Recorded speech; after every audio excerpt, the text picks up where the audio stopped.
Hi, welcome to Thursday with the Friend. I'm a punk with toys. I think I screwed that completely up. I'm Lawrence. I will be your host today, and today we'll be getting to know Digital Diarrhea. I know you guys have seen him in the chat before. He has his own YouTube channel, so I probably should have got it to put a link to it. Matthew, find that for me. Geo, do you go by Geo? I heard. Yeah. I saw some other people call you something different, I think, on Facebook or... Maybe. Yeah, I go by Geo, Digital Diarrhea. My full name's Giovanni. So yeah, they call me Giovanni. Geo. Yeah, so Geo, Digital Diarrhea. What was your original name? It was Digital... It was something... Hedda, a.k.a. I think. No, the original Hedda, a.k.a. Digital Diarrhea. That's right. Because I was like, you have, like, the best name. Just... Like, Digital Diarrhea is, like, the best name on YouTube. And then I noticed you dropped it, and I was like... Yeah, I dropped the beginning off. It seemed a little too long. Sometimes I feel dirty just saying it. Like... It's a little messy. I feel a little dirty, like saying Digital Diarrhea. It's just a little, it's a little nasty. So anyway, it's been a while since I've done a live stream with someone like this. I haven't done the movies one. The last Thursday with a friend was a pre-recorded one, I do believe. So yeah, thank you for joining. So anyway, how has your week been going so far? Oh man, it's been going good. Really hot though. It's crazy out here right now. I mean, I think today was almost 100, 109 or 110. Is that it? Yeah. Is it a dry heat though? Yeah, hot's hot. Yeah. This dry heat, not dry heat's bullshit. Once it's over 100, it's hot. You know, my dad was in Las Vegas, and I was talking to him, and he said something about it being like 110 or 120. Mm-hmm. I go, well, that's a dry heat. And he goes, 120 is 120. I was like, yeah. I know. I'm just joking with you. But you're in California, right? Yeah. Okay. Central California. Yeah, other people know he's in California, you know, hoping that everything doesn't burn down. No, man, that's crazy. It's pretty good this year so far. Not too many wildfires. Hopefully you guys don't fall in the ocean during the stream. So no, that would be epic though, right? You should be good. So anyway, if anyone that's tuning in that hasn't seen this show, we don't really talk toys on here. This isn't a toy stream. This is a show to talk to people that are in my community. I don't like saying the punk community because that's something completely different, but my punk community, whether it be in the live stream, whether it be on Instagram, or just someone that makes comments on YouTube, because not everyone can be live on Monday nights. I don't understand why you guys all aren't there Monday. I think you guys should block that off. So let's get into it. We quickly talk about it. So you are from California. Mm-hmm. That's where you were born and raised, I take it? Yeah, born and raised, all in the same county. A couple different cities, but kind of like an agricultural area. Okay, they're kind of like me. I lived 3 miles from where I grew up, so. I kind of got like a city boy heart, but I'm stuck in the agricultural area, so I kind of hate it, but I've always lived here. So you're not like... You're not in a big city? No. I mean, no, it's not a big city. It's not like, you know, a 2-stop sign town or anything. I mean, but it's a city surrounded by boatloads of agricultural farms and dairies and stuff like that. Okay. I don't get to see any skyscrapers or anything, basically. So it's kind of like, I'm tired of looking at you know, almond and peach trees, basically. You have skyscrapers here in Detroit all you want. Yeah. You know, the big ones like New York and LA, but... All right, so do you mind me asking around how old you are? Yeah, I don't mind it. I'm 47. I'll be 48 in October. I don't think I've gotten anyone. Oh no, Allison. Wait, I take that back. I guess Allison and I think Allison and Tony were both a little bit older, but I think so far everyone's right around the same age of that. You know, Mid to late almost 40s. yeah, almost 50, collecting toys. God, we have issues. Yes, I got the whole subscription.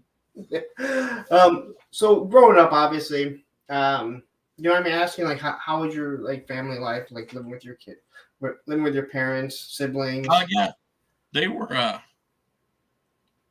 They separated when I was in my teens, so they were together all through my youth years, and we had farms, and so I lived out in the country. And when I was growing up, there was no high school in the city or in the city I live in, so I was taken to the next town to go through grade school and then high school because my parents didn't want me to go to school in the town that I lived in because they were just a bunch of hoodlums and shit like that.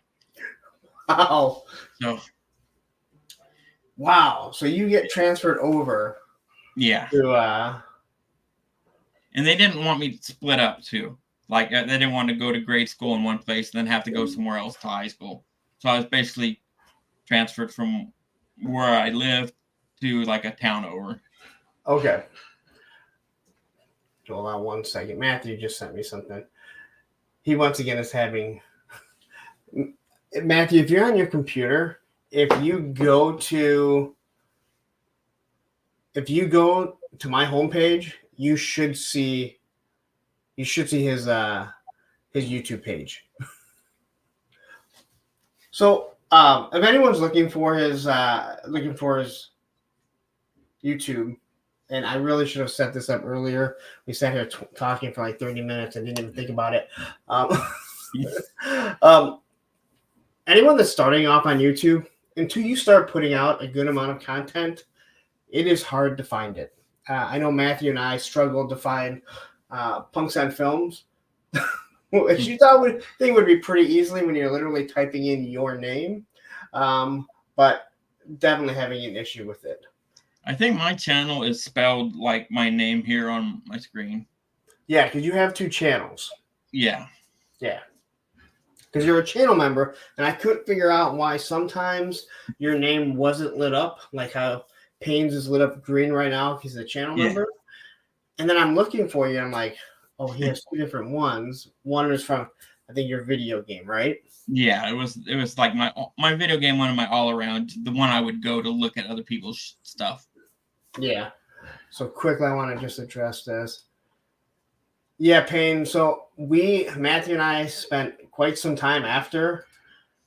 I have 3 different mics here. It picked up the echo on every single one. So I ended up restarting the computer, tried it today, and it's gone. So who knows what it was. But I do apologize for screwing up your stream for that 5 minutes I was on echoing.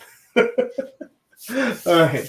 So anyway, growing up in California, 70s, early 80s, what was like what were you into as a kid? I mean, I assume at this age most of us are. It was all toys, since I didn't go to school in the city I lived in, and it was kind of we lived out in the country.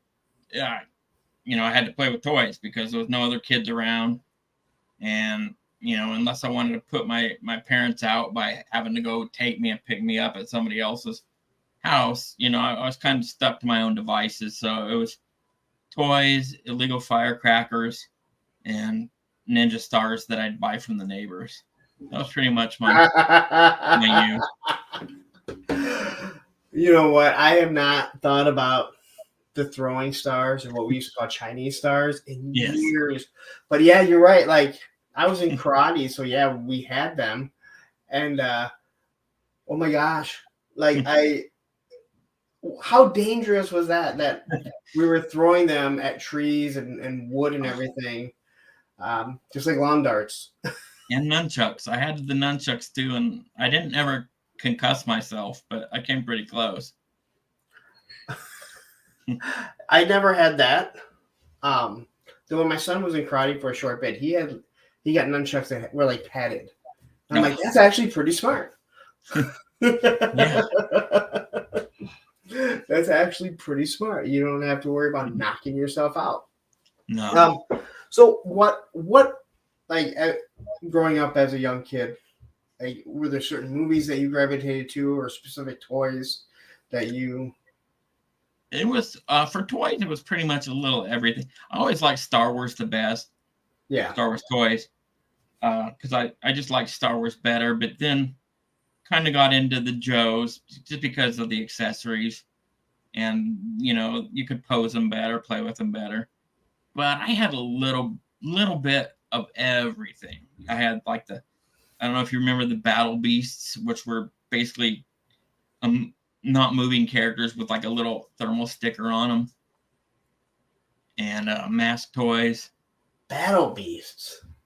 Yeah, they were probably about half the size of a fist, and they have like one weapon, and they would be like a thermal sticker that'd be like fire, water, or earth. I don't remember those at all. Yeah, then, that doesn't man. Then muscles. Yeah, I like muscles. Muscles. Oh, muscles were so much fun because they were the same thing as the Algian wrestling figures, only they weren't weapons. Yeah, you could put like a dozen of them in your pocket easily and take them to school, whatever. They were like army figures just for wrestling. And then so I had like a little bit of everything. And then as far as movies, it would have been any sci-fi movie or Charles Bronson or Dirty Harry movie. Those were like all we watched when I was growing up. I've never seen a Dirty Harry movie. Oh, they're great. Believe it or not, I know right now Matthew's like probably screaming right now. Yeah, I think at that age, everyone that I've talked to so far, I think everyone is Star Wars. Yeah. I mean, it was just, movies weren't like they are now. They were there in the theater for a year. Months. Yeah. Yeah. And so to see Star Wars 5 or 6 or 7 times, you don't really think about it. You didn't have a 3-week window before it was on Disney Plus already. Yeah. And then you'd have to wait like a year or two after they left the theater to get them on VHS back then. They weren't like immediately available. Elvin here says we all had the Ninja Stars, nunchucks, and bows. Yeah, but like nunchucks, bows, again, definitely dangerous. But Chinese stars are literally, it's death. You gave a kid a weapon that was. They were fun as hell. Oh my gosh. Do you remember Guts? Guns? Guts. They were Yes. like Mattel's version of Muscles, but they were military. Yeah. They were about I like never I had a had bunch it. of them too. Yeah, I never had any, but I do remember Guts. I had a bunch of the muscles, little pink muscles. Like, they didn't even try. They didn't even try and make them manly. They were pink, and yet none of us cared. Like, we didn't care. All right, so you said Star Wars was really like your big thing growing up, but Oh yeah. Now, what other lines did you kind of dabble in as a kid, or? So there was Star Wars, Joe's, Masters of the Universe. I had a ton of masks. Maybe just a couple like Silverhawks, and then I think I had almost every Brave Star thing there was. That was one I never got into. I really liked the Brave Star. Yeah, this week at PowerCon, I was talking to Kato, and he was like, "Yeah, those Brave Star that Ramen is doing." I'm like, I know nothing about Brave Star. I mean, I know what they are. Yeah, I know they're not called Brave Star. I forget what they're called with Ramen toys, but it's crazy. It's like, like so many toys, and there's so many that you kind of forget. I think, Star Wars, G.I. Joe, Motu. And Stompers. Sorry, I had Stompers too. Man, I'm so glad you brought that up. I was just thinking today. Yeah, okay. So Ken, I want to say hi to Ken. Ken, I don't think you've ever been in one of my streams. So thank you very much. It's great to see you. I'm sure you showed up for Digital Diarrhea, but that's perfectly fine. Yeah, he has a card called the Marshall. I was just thinking about Stompers today, and I'm like, you know what? If I could have like one toy that could come back, it would be Stompers. Just They had like the little headlights on them actually turned on once the battery was on. yeah, And they had like softer hard tires. They were really cool. the one AA battery, you put it in, and that thing went straight, and that's all you needed to do. Then they had the ones with the cones on the side, so you could put it on the side and go. Do you remember? Those are ridiculously expensive now. Like if you go to try to collect old ones. Oh my god, like crazy. Do you remember the McDonald's ones? No, I don't. So McDonald's had some they get in the getting your Happy Meal, but they weren't battery powered, but they floated. Oh, okay. So I grew up in condos, and we had a big pool, and there was the gutter, and the gutter obviously there was a float to the gutter. And we put them in there and we'd race them. And you're like, you know, at one point you couldn't leave the 3 foot. And so you'd race to the end of the 3 foot going into the 4 foot. But I used to love those because, you know, they floated and you just took them in the pool and the gutter was perfect. You weren't going to lose it. You knew exactly where it was. Yeah. I was honestly just thinking about Stompers today. And I don't even know why. Yeah, they were cool. I mean, I usually always liked fake shit like the G.I. Joe. For Star Wars, but as far as like the cars or Hot Wheels or anything, I always loved Stompers the best. Well, yeah, it's like everyone loved the Mauler and the Mobat because you could just put it on and have it drive over stuff. And Stompers, you could build stuff up small, and since it's 4-wheel drive and very light, they went over everything. Yeah, and you always knew when it was dying because it gets super slow. I used to love that. All right, so obviously, like you said, it sounds like your parents were pretty good to you. Oh yeah, took care of you. Well, they should take care of you, but but let's see what Matthew says here. Hold on. I grew up on Happy Meal, so I had those and Muppet Babies and Chicken Nugget. You know what? On the way home, I watched Secret Galaxies thing on the Muppet Babies today. Nice. And I'm so you watch it and you're like, oh, that's why the Muppet Babies aren't anywhere. Because you can't find it anywhere. Yeah, I gotta watch that. The Galaxies. Yeah, it literally just popped up on the way home. So I hit something on YouTube that I don't have to watch. I can just listen to while I'm driving home. But it explained why it's not anywhere. Because I love the Muppet Babies because they were like these little kids that had, and they do the whole Star Wars or Indiana Jones and everything like that. Absolutely awesome. I love that. So obviously you're growing up in California. Mm-hmm. We all get to an age that we normally stop collecting toys and start skateboarding. And being in California, clearly we're skating all the time, right? Since it was an agricultural area, no, there wasn't a lot of.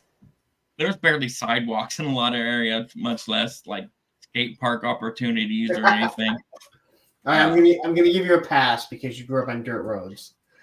Yeah, but I did have one. I did have a board in like '87 or '88. I had a Tony Hawk board back before he was super cool.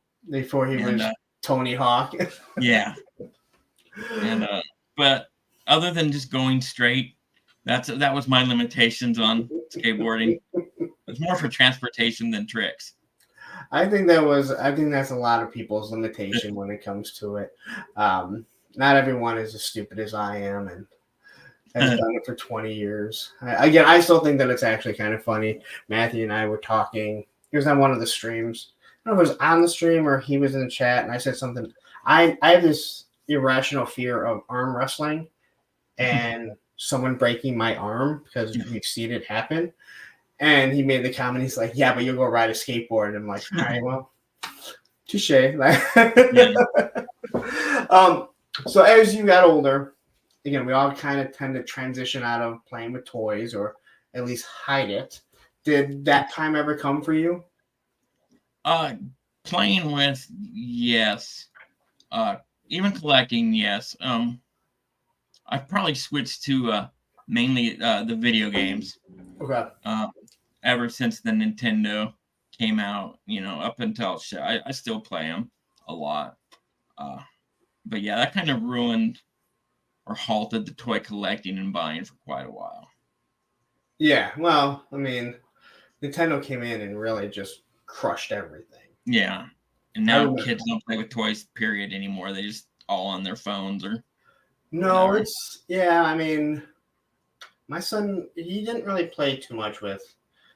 I mean, he had toys and he had he had my aircraft carrier that I let him play with. He played with it as the helicarrier because it was during the Avengers time. And I remember him asking me, he's like, "Do you mind if I act like this is the helicarrier?" And to this day, he'll call it the helicarrier. And I'm like, "It's your imagination. Like, I'm gonna be mad at you because you call him the flag, the helicarrier. Like, it's still being played with 30 years later." I remember 25. That's pretty awesome. Yeah, and he used to just kind of, and we had the 4-inch figures, so they fit perfect on it. And he had the Sky Striker, the 25th anniversary Sky Striker, so he had a plane for it, and it's always been awesome. So you got into video games. Now, at that point, because you said you've always lived in an agricultural city for the most part. Yeah. So getting into video games, well, you would probably say, 13, 14? Yeah. So sounds about right. Nothing was online. So there's nothing online. Did you have friends in the area that you were able to hang out with? Because you said you kind of about that time, I started, becoming friends with a neighbor about, I don't know why I was pointing because you wouldn't know where, but about just down the street from me, I started becoming friends with a neighbor kid. And there was a few of them, but everybody went to different schools. It's like his parents were both teachers, so he went to Modesto. I went to Oakdale, and then another kid went somewhere else.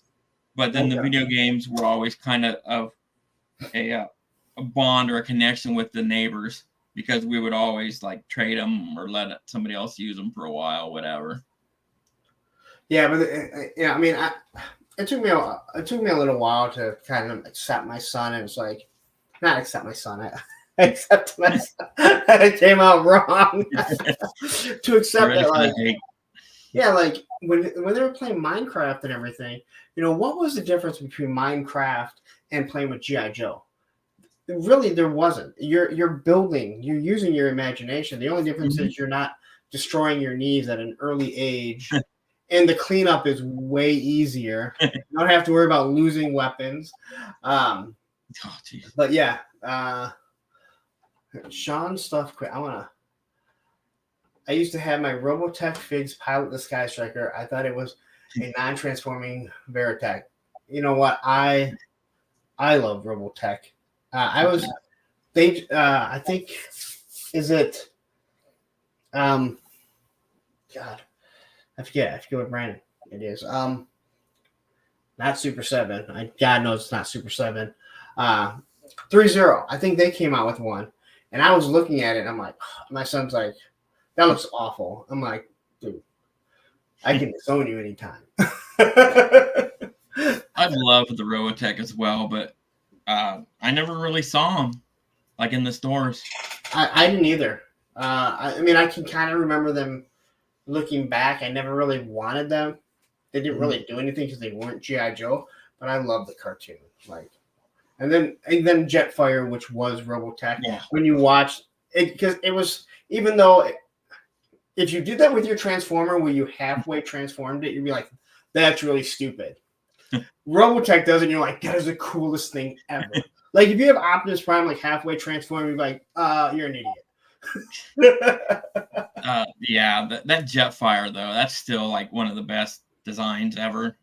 And the color, it's so iconic, really. Yes, I agree 100% with you. And even though Jetfire is even though it's Transformers, you can imagine that guy from Robotech, his helmet, just perfect. Oh yeah. So you got into video games. like so many of us. Now, obviously, it sounds like you said that used to be your video game room where you're in Yes. now. Mhm. So, did you continue to play video games and collect video games? I'm not Yeah, sure I if you used to have. saw. Oh, I'm not sure if you go saw ahead. like the PNC show that I did. I know Oh yeah. he got really into video games, which that's an expensive hobby, also. Yes, very much so. I was very into it, collecting it. You know, the limited edition ones, limited print ones. I never went for the Nintendo stuff. Once PlayStation came out, everything else was kind of done for me, other than the PlayStation. So of all the video game systems or video manufacturers, which one do you gravitate? Because everyone gravitates to one. I've always Oh, been it's Nintendo. PlayStation. Yeah. Really? My Xbox is just a doorstop or a streaming machine. I just use it for like YouTube and Vudu or Hulu. Um, and in fact, if it was the only one around, I probably wouldn't play games anymore. I just hate it. I have Really? it, but I hate it. Why? I can't explain. You know, it's like a Ford versus Chevy thing. You either like one or the other, I get it. and I don't like it. I can't tell you why, but I just don't like it. The lasting impression that I have of Xbox, and even though I know it's not like that anymore, was when it first came out, the giant controller that everyone hated. And me being small and having small hands, I hated when someone had it. And I'm not a video game guy, but I'm like, and to this day, even though I'm a Nintendo guy, I always was, and I don't play video games anymore. But I mean, I've always been a Nintendo guy. I think they make the best. I think they make the best games, and I mean like Metroid, Nintendo. Yeah, not their third parties. But I always looked at that PlayStation controller, which still looks the exact same. I mean, they've tweaked it. It's always been the best controller. I like it best.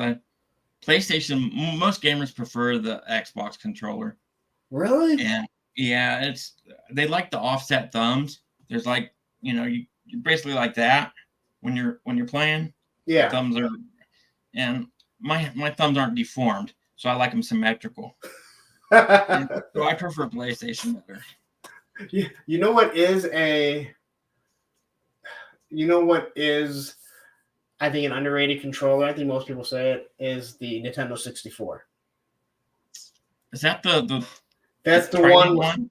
Yeah, with the penis down the middle. Yeah. When you start playing with like the joystick and everything like that, like that's no one ever played it the other way. Yeah. Action Figs. Fun fact: the Nintendo company was actually funded in 1889. Yes, they were like school supplies, or I watched the whole video on it. I know exactly what you're talking about. Very interesting. They playing cards too. Yes, playing cards. Like nothing. Well, obviously there's no electronics back then. Yeah.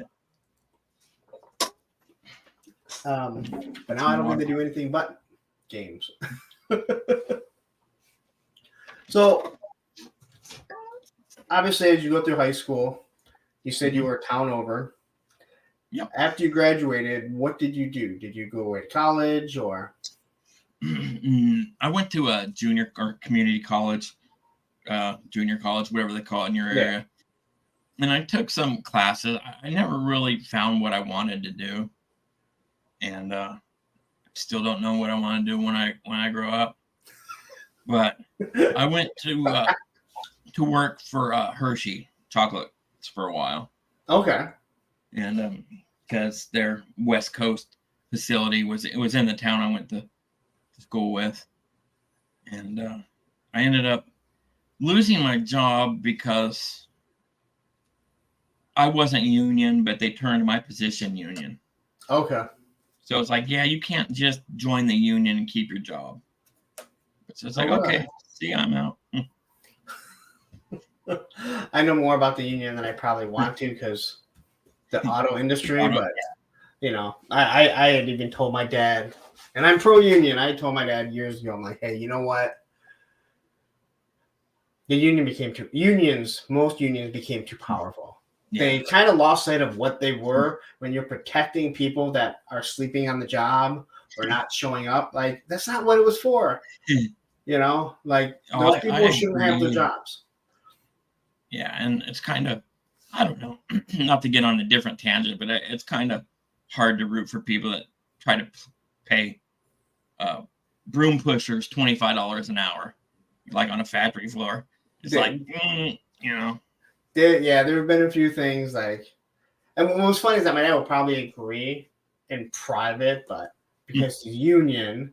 But at the same time, my dad was a shit starter, and he said he would wait, and there had to be something up for like 3 days for a job, and whoever has the most seniority would get the job. And he said they'd pull it down like an hour or two early, and then he'd go over and be like, "Where's that at?" And he's like, "Oh, it's not." I was like, "No, it has to be up to this." Then he'd sign up for it. And he said he'd have people like to drive the forklift. People would come over and yell, and I'm like, "I've been here 3 years." He's like, "I've been here 30 years." Like, it was like, "Dad, you did that to be a dick." Like you're literally dealing with people from Detroit that don't care about their lives or yours. Like, it was fun working there, though. I mean, I worked in the warehouse, so it was always nice and cold. And, we'd have like bays where the pallets would go in. Yeah. And the guy that trained me showed me where to climb up. And there was like a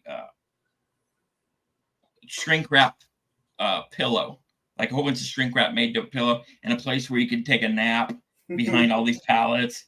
It was that kind of place where they would wait 15 minutes at the clock to punch out for lunch. It was fun. Oh, that's kind of funny. Let's see. Mr. Wonderful says here, fun fact, Ed is a superstar friend and the kind of guy that you want in your foxhole for sure. I don't want Ed in my foxhole ever. Just, Ed, I like you, but man, I don't want you in my foxhole. Mr. Wonderful, you need to proofread some of the things you say. So then, what did you do after in your adult life? What have you? I've worked for a chemical company that made all the fertilizers and liquid mixes. Okay. Or I don't know if you guys have Foster Farms out there, but this side of the country, they're big into poultry and shit like that, or Gallo wine. So I would make the fertilizers for them in a big liquid mixing tank. And I also would go out and do like tests in the fields. Like I had to monitor for crops and stuff like that. Insects in the crops. Just a bunch of stuff that was like that. And I worked there until they poisoned me. Their fumigation leaked into my work area. Ooh. And even though I complained about it, they were just kind of like, well, just, get some fresh air and then go back to work. And then after the second day of having it, they had to take me to the emergency room. Just because it's a phosgene gas, I believe it's called. And so it kills the mice. And there was like probably 100 bins or pallets of seeds. And it was just infested with mice. So they were gassing these mice. And the mice and the gas leaked into my area. Oh, man. So then I ended up, they got sued by OSHA for it. And I capitulated to the manager's wills of lying and covering them. And the minute the case settled, they fired me. So Matthew is pretty much saying you're a mole rat. I am a mole rat, man. You have no idea. Now, how old were you during Oh, that's my adult life. So it was probably 10 or 12 years ago. Okay. In between then, it was just various retail jobs. I had my whole adult life kind of planned out, and then it was ruined by an executor, an estate executor. The farm we had 3 houses basically, and they were left to me and my cousins. And so all I wanted was a simple life, work, pay the bills, and have a house. And so I knew the house was there. But then she did a bunch of shifty shit, and they sold all the property, and I didn't get anything. So that kind of like left me out. Sidebar here. Not according to when you told me how short your first wife was, Action. So is that true, Ed? Like, I guess I'm not too short for your taste. Might be too tall from what you told me. I've also been a licensed pharmacy technician. Really? Yeah, I went through the pharmacy tech school. And then a bunch of retail jobs. I worked at Walmart for a while, and that was very interesting. Did you ever get married or have any kids or anything? No kids, no married. I never found the right girl. Is there a right girl? Never worked out. When people get married, aren't they just looking for their first divorce? Yeah, exactly. Except for Mr. Wonderful. This was something good, The single life is, I mean, I know kids must be wonderful and all that kind of Hallmark shit, but I don't want to share my toys with anybody. You know what? I told my kids, man, like when I pass away, like you can do whatever you want with the toys. Like they mean something to me. If you want to keep them because something's sentimental, I said all that I ask is that you don't give them away. Get what they're worth. Like get the money's worth. I don't care what you do with that flag. It doesn't matter. It meant something to me. Doesn't mean. And if it means something to you, if Andrew's like, hey, you know what? I remember playing with this. I want to keep it. It meant something to my dad and his 8 shipwrecks. Hey, you know what? Keep it, But if you feel like, hey, I don't really want this, look at that and find somebody that I was friends with or that I knew to say, hey, how much is this realistically worth? Because let's not get ripped off on it. That's funny you mentioned the giving away. That's what I did with all my Joes in Star Wars when I quit, when I kind of grew out of the playing with stuff. I didn't collect, to collect at that point. They were just toys that I had played with. Yeah. And us having farms, there was we had some migrant workers working for us. And in California? Yeah, imagine that, right? And I would give them to the guys to take back to their children to play with. So that's what happened to most of my Joes in Star Wars. That's one of those things when you look back, it's like you were doing something nice. You had no idea that any of the stuff was going to be worth however much it is. That you're like, oh my God, what? Because I look back at all the Star Wars figures that I destroyed. And I've said this on other streams, and I think on mine, like, I don't know what happened to my figures. I know I destroyed all my Star Wars, and I kept my Joes. But I don't know where my Transformers are, my He-Man, any of that stuff. Like, I don't know. I can't. I know my dad would have gotten rid of it. I never sold it at, like, a garage sale because we didn't have garages or yard sales. So I'm like, I have no idea where all that stuff is. And I think it bugs me not knowing more than, no, because it's like, am I going to come by my dad's house one day and be like, oh, my God, you brought this over when you got married? Like there's all this stuff there. You mentioned destroying them. I did plenty of that too. There was the neighbors. I mentioned the Chinese stars and stuff. Well, they would cross the border every year to go buy firecrackers, M80s, black hats, and then the stars. So I would, go down, buy all I could with whatever money I had, and I would just blow my shit up. Just to do it.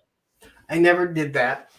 Especially the G.I. Joe stuff I took care of. Star Wars, G.I. Joe killed Star Wars. They literally decapitated them in a guillotine. And I let other people.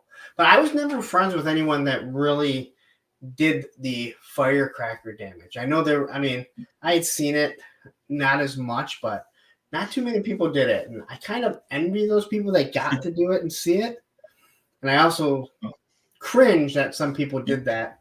Because even though I I would never get know. boxes that were like sealed and fill them with about an inch of gasoline, and then put them in the canal with just the figures and light it, and just watch this flaming box slowly go down the canal and then just burn its way to the, falling in the water. Yes, if you're out in the country and you only have one or two close friends, you get up to a lot of shit you probably shouldn't do. Wow. Well, you do that in the city too, but I understand. Like again, like you said earlier, like kids are so much on video games now that Mhm. again they do have creative minds because Minecraft Oh is yeah. very creative. My daughter's 14; she's playing Roblox because she's just bored and she's been playing it, you know, for a few days now. Here, she goes back to playing it. But that creativeness of like going into the fields and like I said, I mean, you're gone for the whole day. And like you said, you grew up where it sounds like it was all woods. Yeah. Yeah, all woods. I mean, I could go down to the end of my street and go fishing, which I used to go on my neighbor's property, go fishing. But that was like through a walnut orchard. We had our own orchards. That I is mean, the that was first time all wood. someone has ever told me they had to go through a walnut orchard. I would not have known there was a such thing as a walnut orchard. I They just come thought from somewhere. walnuts were just at the store. No, they do come from somewhere. That's not the stork or anything like that. Well, let's see here. Machine Man says, I already have to deal with my kids. Don't even open the Rubbermaid pins. Just check them. Listen, I'm more worried about what my kids find on my Search history. my search history than any of the toys. Like okay, if you're gonna give the aircraft carrier away for $10 or read through my search history, just give the aircraft carrier away. Matter of fact, pay someone to take it. You may not want to go through that. Yeah. Even in my youth, though, I always did collect. I didn't mention this earlier, but I always did collect something, whether it was football or baseball cards. For a while, it was comics. And with the video games, I didn't really consider it like the first 20 years I played them collecting. It was just playing video games. And then it turns out a shitload of them were worth quite a bit of money. I feel like the collecting of video games is something relatively new. Yeah.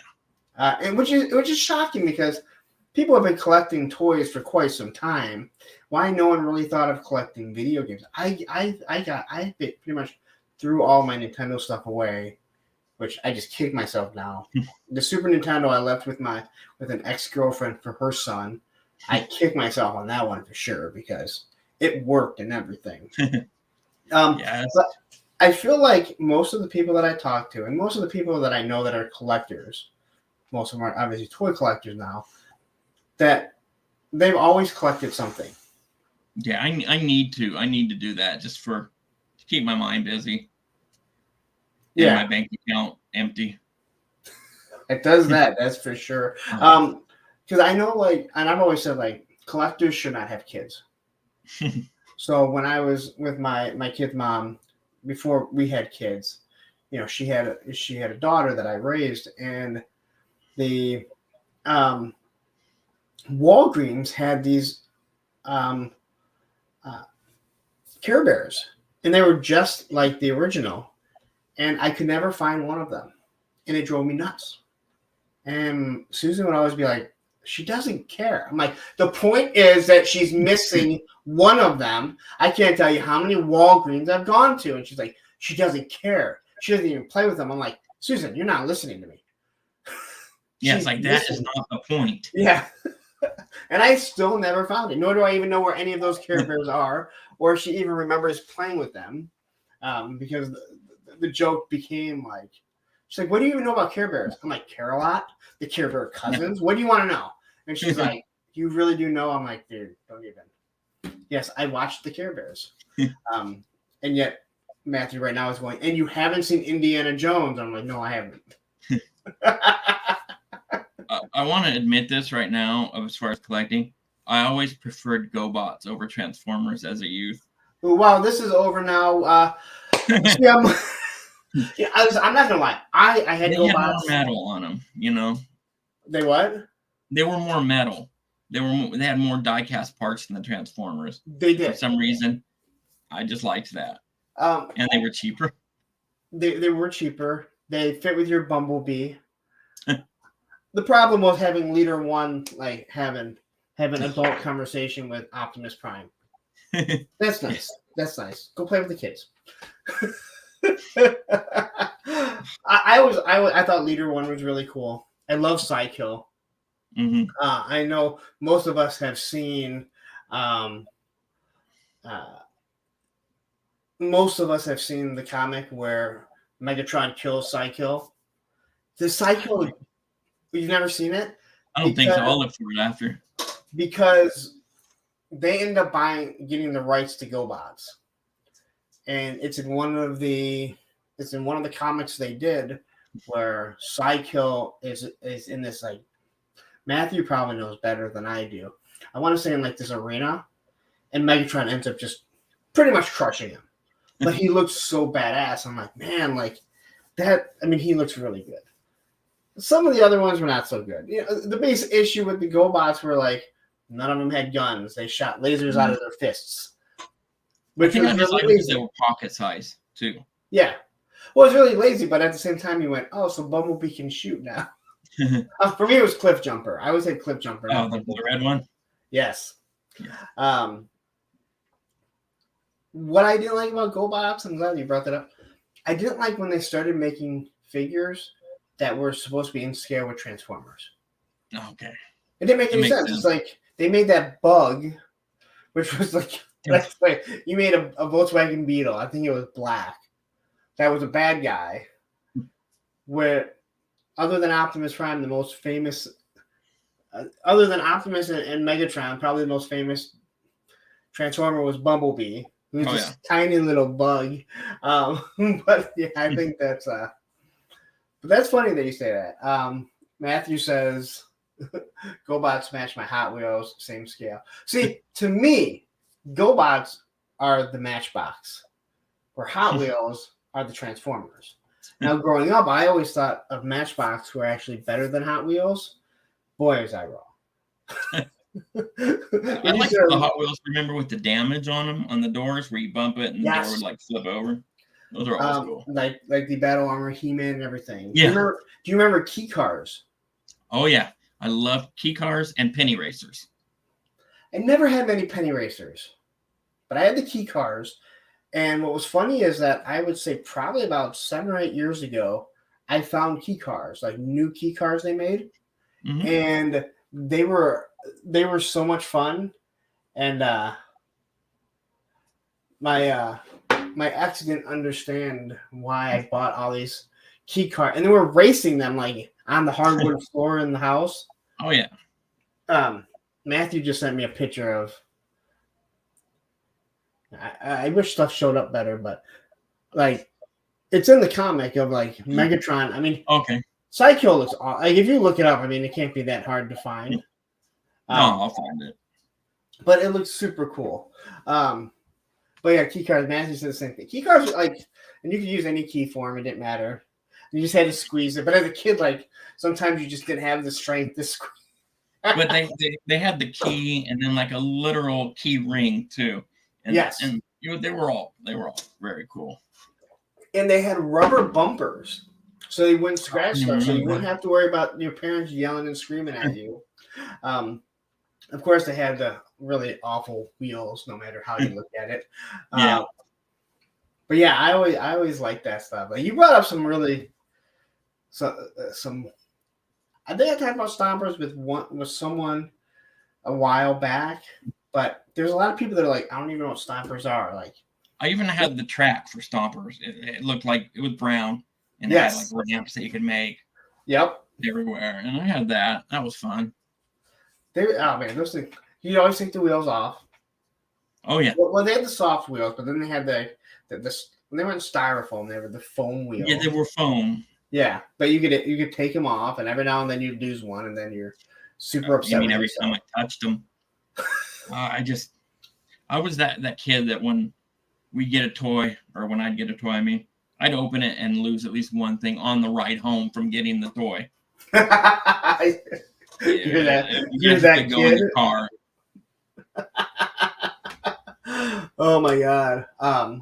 As DJ, like the Stompers track was fun. Love the smell of those wheels. Yeah, that's something. Yeah, they had a very distinct. It's like the new, like the new shoe smell that you have. Like they all smell the same no matter what. I'd say new car, but you probably get new shoes more than we get new cars. But yeah, Stompers had that very unique smell to them. You don't really get that with figures anymore, do we? Which is fine. I don't need smells all over the place. Maybe Moss Man, you know. Did you pick up Moss Man? No, I can't. I will if I can find him on clearance because he's Motu, so he'll be on clearance. I was hunting for him the moment I saw that he was $40. I'm like, you know. I mean, the Mattel Creations Deluxes aren't even that much. I'm like, it's a little silly. It should be 30 in my opinion. For how much, comparing it to their other figures, they don't really give you too much with them. But yeah, I was kind of like, yeah. And this guy here, Action Figs, he bought him. He's like, he posted in a group, and all of a sudden everyone's like, yeah, I want one. See, they actually had Stomper clubs in New York. Guys would have customizing contests, tractor pulls, and races. Nice. See, that's actually pretty cool. I couldn't imagine doing a stomper pull, but what was so great about them is they were just so basic. They were a big Hot Wheel car that you put one AA battery, and then that lasted a while. Yeah, the batteries seemed to last a while. Yeah, unless if you put it in a toy box and it was on. The good thing about them is if it went, you'd almost always hear it. Yeah. My PNC says here, wait, I used to eat the tires. There's a lot of memories I'm having that explains a lot. PNC? Yeah, we found out a lot about you on the show you did the show that I did with you.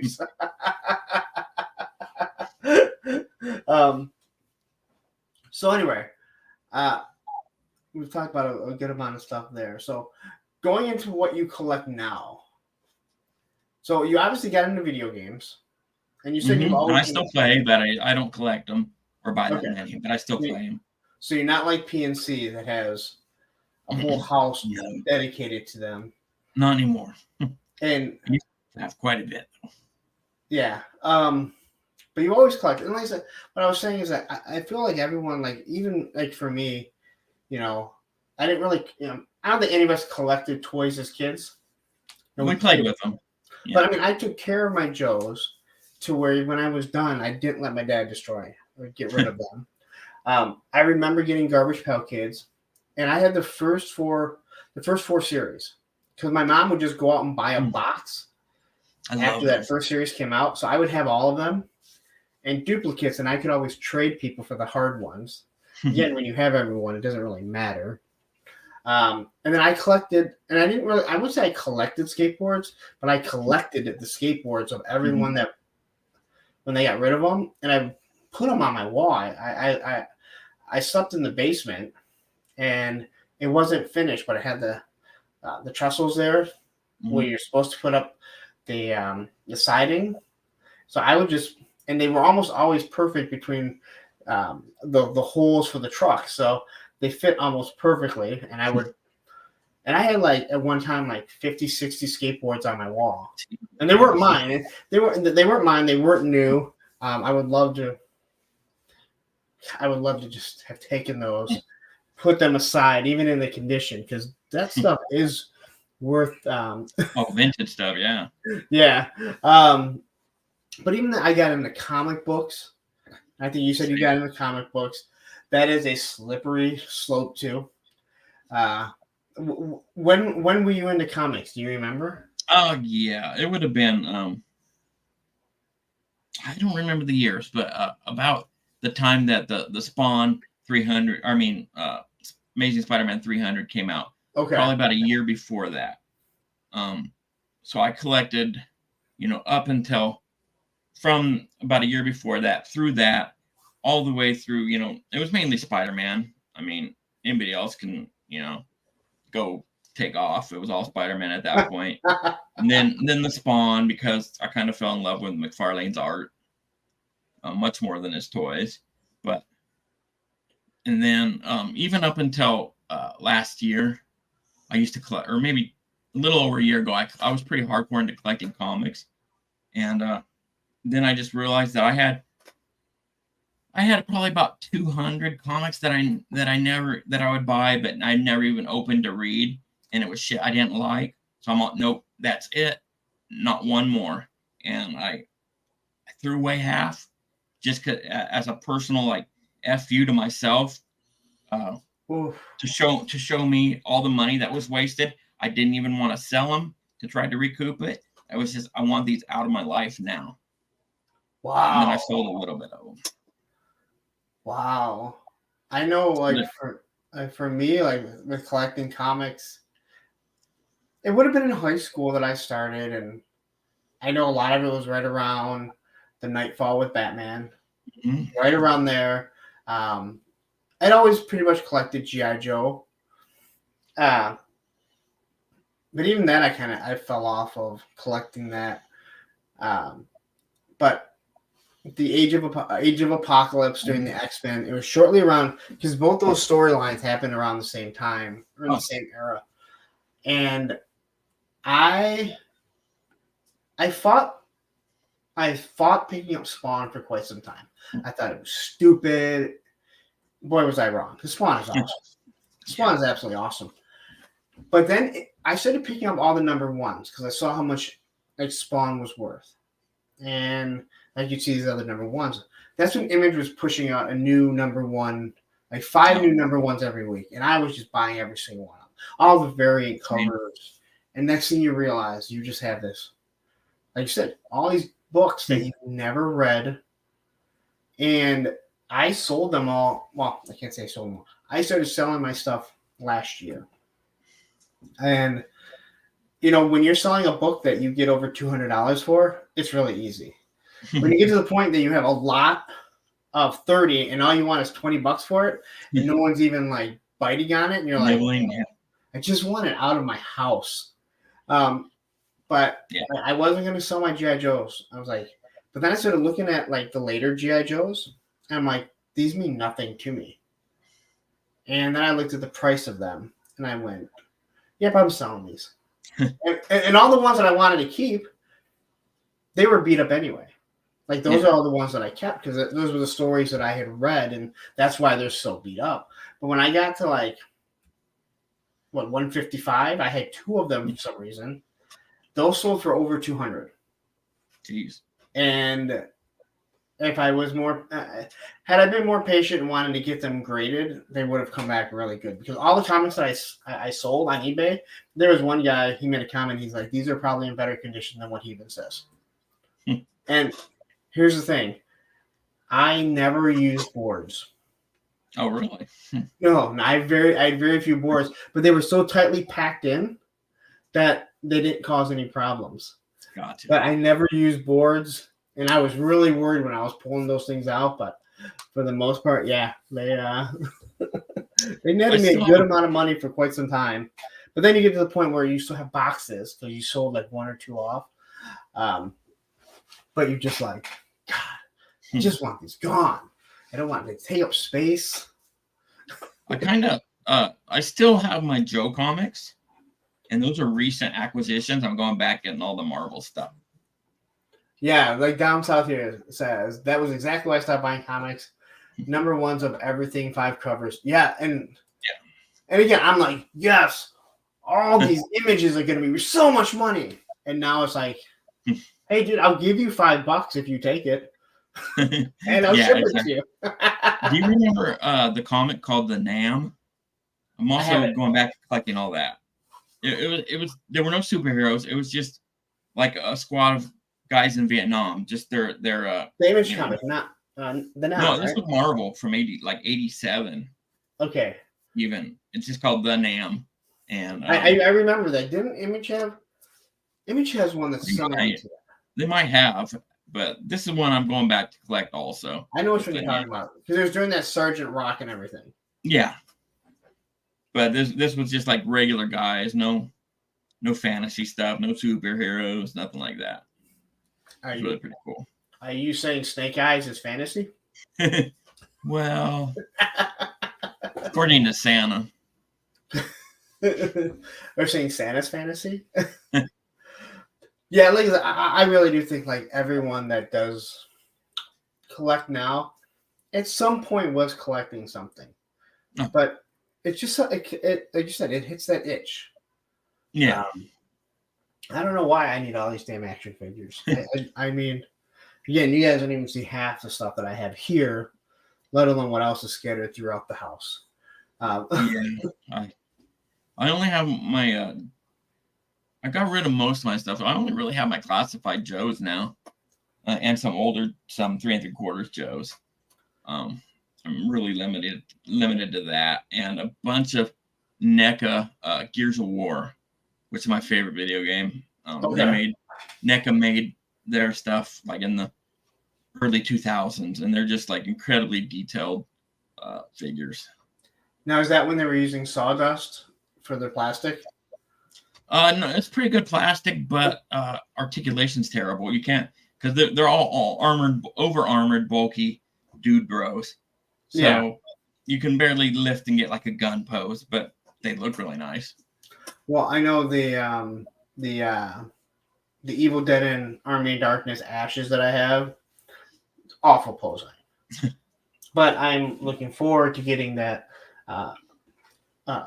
Eliza for Gargoyles, because she looks like she has double joints.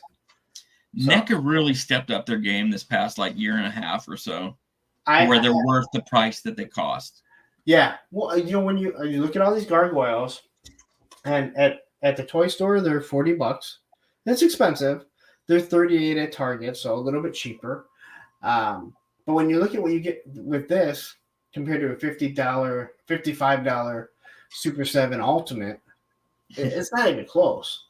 Again, the gargoyles are huge, they're heavy, and a lot of the stuff that you get with Super 7, which I will again say that they're completely overpriced, they just a lot of the stuff they just give you is like, wow, this head looks just like the other head, and this hand looks just like the other hand. You're giving me stuff to justify the price when it's stuff that I don't need.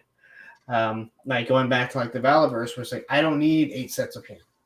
4 sets of hands with every single figure. It's nice to have multiple hands. Give me an extra gun and keep the hands, Yeah, I don't need all of them.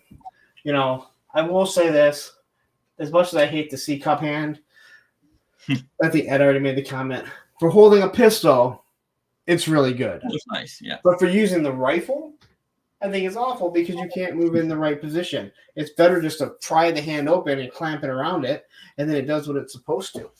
Definitely. And it looks like everyone here seems to like the NAM from down south. I remember the NAM. But Image had another one, and the only reason why I remember it so fondly is because I think it was like a 5-part series or maybe 10-part, and I have the whole thing, and I can't sell it for the life of me. Maybe I'll pack it with maybe I'll try and sell the 00 Snake Eyes and pack it. Like, here, you get this too, and they'll be like, no, I don't want it. Like, you just keep that Snake Eye. So, what are you collecting now? What is? 99% is classified, and then 1% of whatever I visually like. I try not to get Valaverse. They're well made, but I don't like Bobby. And Bobby, I didn't say that. That was DD there. And the figures look like Call of Duty characters. I know you don't game, but if you looked at like current Call of Duty, the characters you pick, they're called operators in the game. Yeah. They look exactly like them. They're just highly detailed, but over exaggerated, wearing tribal tattoos that went out of style like 20 years ago. And just don't like them. But that being said, I would buy one if it scratched the edge. Yeah.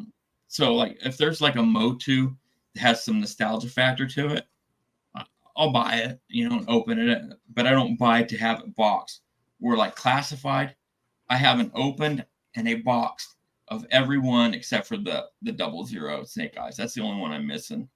Just because I don't like pulling the trigger on that right now. Yeah, I don't think that one's ever gonna go down. No, yeah, I'll get it sooner or later. Maybe I'll flip my extra frogmen because those seem to be still kind of expensive right now. If you look, are they like $50-$60? Yeah, that seems par for the course for those Mattel creations.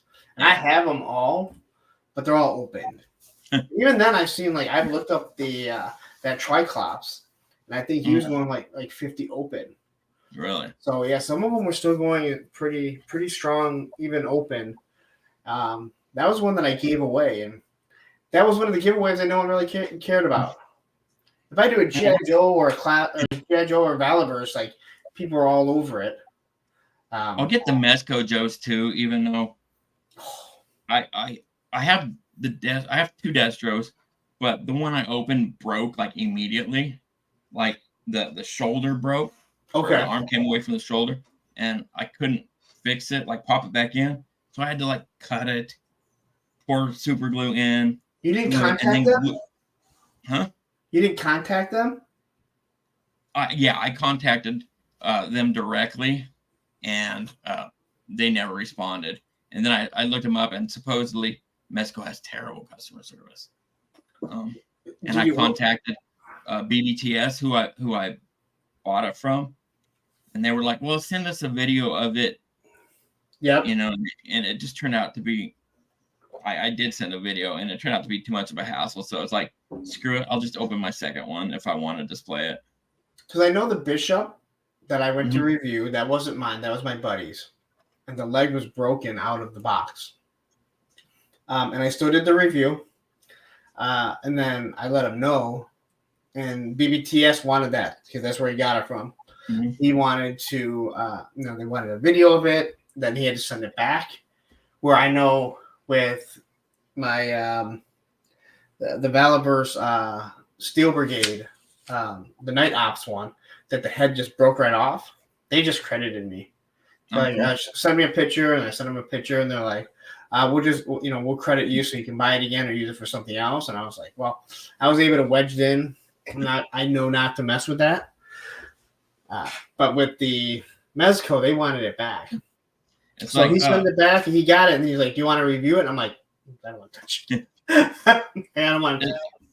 I've had very few problems with any of these toy brands, but the only people that have dealt with the problems that have arisen was Hasbro. I mean, people want to give them shit, but they've either refunded me, sent me the figure and refunded me, or sent me something new.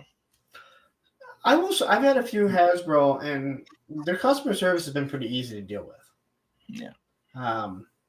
But again, they do have so many figures, so you're going to have more issues with them than some of the other ones. But yeah, I didn't even, like I said, when I had an issue with the Super 7 SDCC bat, like I didn't even bother. I'm like, this thing is trash. And I've already seen how he acts towards like the Thundercats and stuff. I'm like, I'm not even gonna bother. Like, you've lost someone that was gonna buy the whole G.I. Joe wave. Like, I'm done. Like, before it even started. Flynn is a shyster, and he's got that attitude like you're gonna buy it regardless of how it is. If you have to go buy a paint set to paint your figures after, you're gonna buy it anyway. That's my biggest issue. Not so much that they've had problems, which I think is a problem, but his attitude towards it is just like that whole G.I. Joe and their face is not being painted, and him saying, they still look good though, but that's not what people spent $55 on. And they didn't look good. If you're selling $15 figures and you're getting, that much plastic, then you might go, yeah, you know what? I'm not even going to go there. But yeah, it's definitely one of those, like you treat these people that spend a lot of money. I mean, people complain that classified figures are $25 now. Not even close to that $55 price point. And you know you're going to have a guy that says, just deal with it. Yeah. You know? Well, I mean, 25 isn't even, I mean, I know minimum wage is going to vary greatly across the country. Yeah. But in my town, if you're getting paid $18 to start at a burger joint, $25 for a figure is not a lot of money. I would agree with you, especially, you know what, again, when you start buying as many figures as some of us do, and I'm one of some of us, it adds up. No. But when I go grocery shopping and I see the price of things, I'm like, why are people complaining about the price of a toy that is going to last you for as long as you want, as long as you take care of it, where I'm buying food that if I don't eat it within a certain amount of time and it's gone up in price. Like I want to buy chicken, I'm going to pay $7 for maybe a pound of chicken breast. And I have to eat it within a certain amount of time or else I'm throwing it in the garbage. Eggs are now back down under $1, but they were $4 here. Which I'm like, how did they go from literally 39 cents and within a year and a half where they were up to over $4? Yeah, price gouging since the pandemic by these corporations is crazy. It's not inflation if these companies are making record profits. Yeah. So Gatting says, greetings, plastic lovers. Quick question. Once a vintage G.I. Joe elbow is cracked, is it over? Can it be fixed? Or just look, don't touch? So it's not really what we talk too much about, but I got to say this. I just bought the no, he's in there, so I'm not going to try and pull him out. I just bought a vintage figure, and it had cracked elbows. I never paid attention to cracked elbows till the past few years when I was start seeing issues with cracked elbows. I've never had a problem with it. The more the issue that you have with the O-ring figures is when the knees get loose. And actually what that is the peg in the middle, one part of it is broken. That's why it's loose. But with elbows, I've never really had an issue. And I've noticed since then, I would look at some of my stuff and I'd see that they're cracked, but I've never had a problem with one like getting loose and breaking off and everything. That rivet is pretty much going to hold it on. And most of us aren't playing with them like we used to. Machine Man says, I haven't done it, but I keep an eye on eBay for a broken one with good arms. Or just the arm. A lot of people will part them out, and if you just find the arm. Yeah. I think it would depend on how much you're moving it around. But yeah, I honestly, I never even paid attention to cracked elbows. Because you're already looking, is the thumb broken? Is the crotch broken? Does that knee swing? And even if the knee swings a little bit, it doesn't bother me because you can only get such an action pose out of an O-ring figure. So, brings me. I just bought a blowtorch, a vintage blowtorch, and it made me mad because I moved the leg and the rubber band, the O-ring hook. I don't know, something happened and it kind of protruded and broke the penis. And I was like, son of a bitch, I just got it. I've never heard anyone refer to it as the penis. Just the crotch.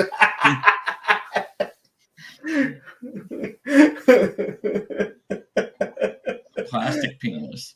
The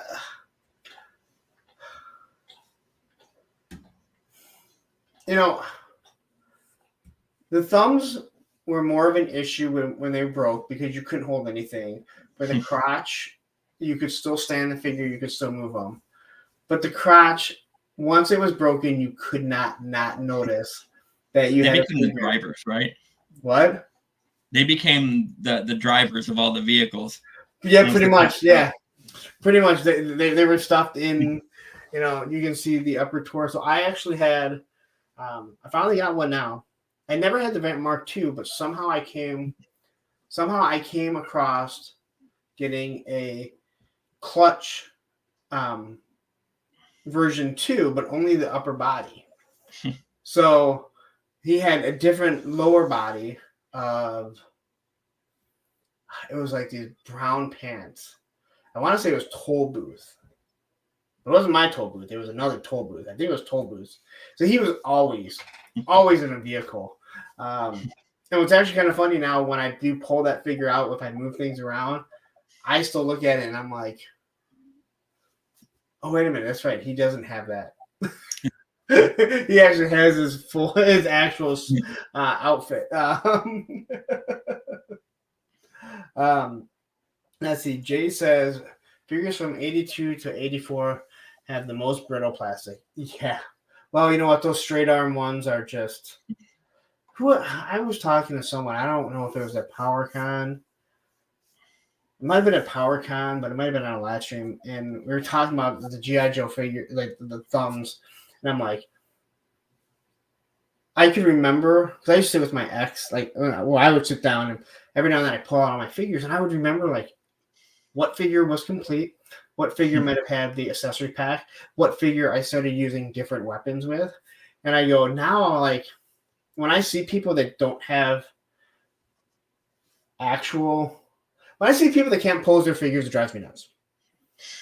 When it comes to these 6-inch figures, it drives me nuts. Like, why can't you pose your figures? Like, why are they just sitting there looking half-assed cocked? Like my cases. But when it comes to, like, the O-rings, you're just like, you're trying to slide that in there, and sometimes you might try and push the stock, but if you start seeing that elbow or the thumb start moving, you're like, nope, you're just gonna sit there. All right, no one cares. You're too old to be in the military anyway at this age.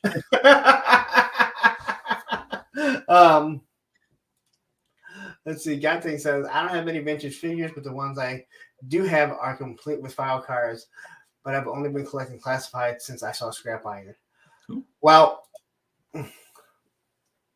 my friend Godtank, you are in for a very, very expensive 2023 and moving forward, because it sounds like you may have already gotten the itch, and it's not good.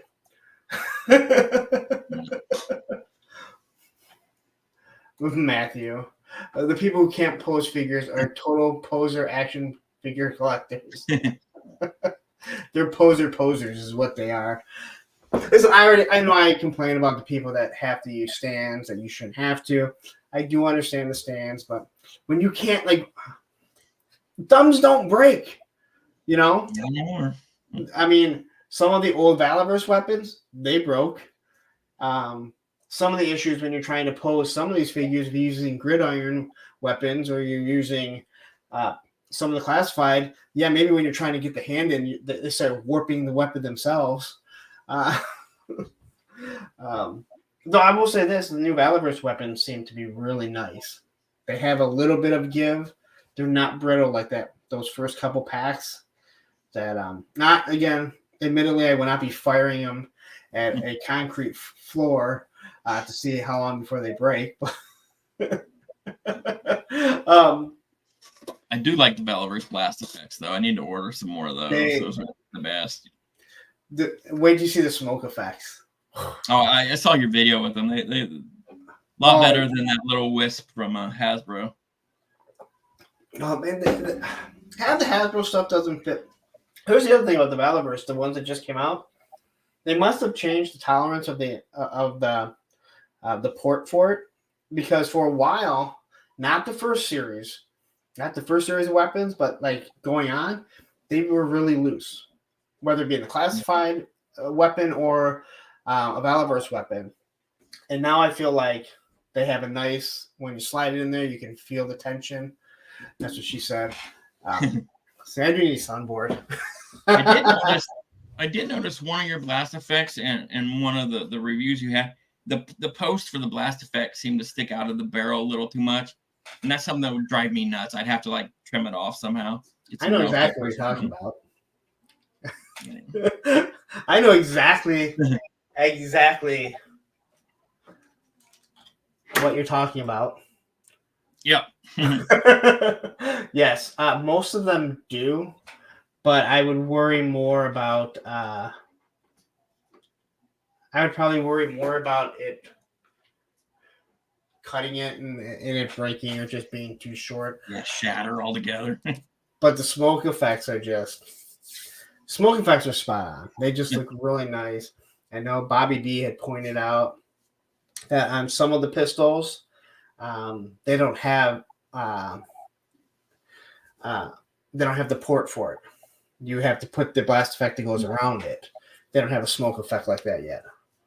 So I just bought a pin drill for my weapons that don't have blast effects. Yeah.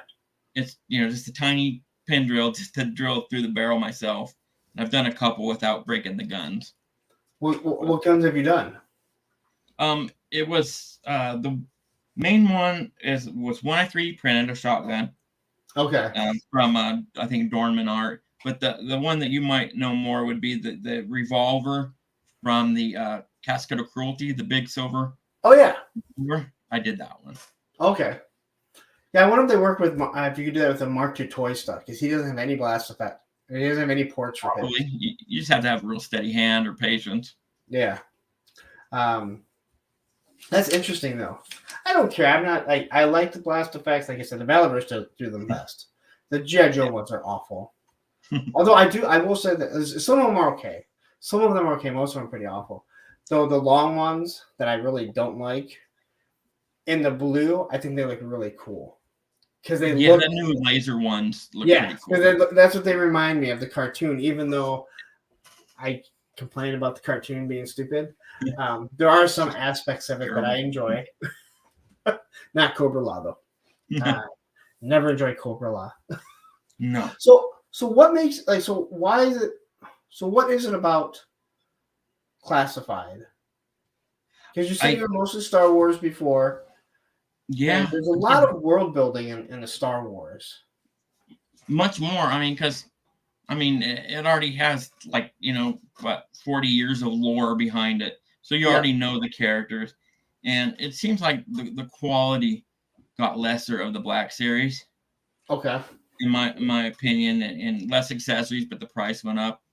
And I always loved Star Wars more, but one day something just clicked when I saw the Classifieds at a Target. I think the first one I bought was what's his nuts? Major Blood was the first Classified I bought.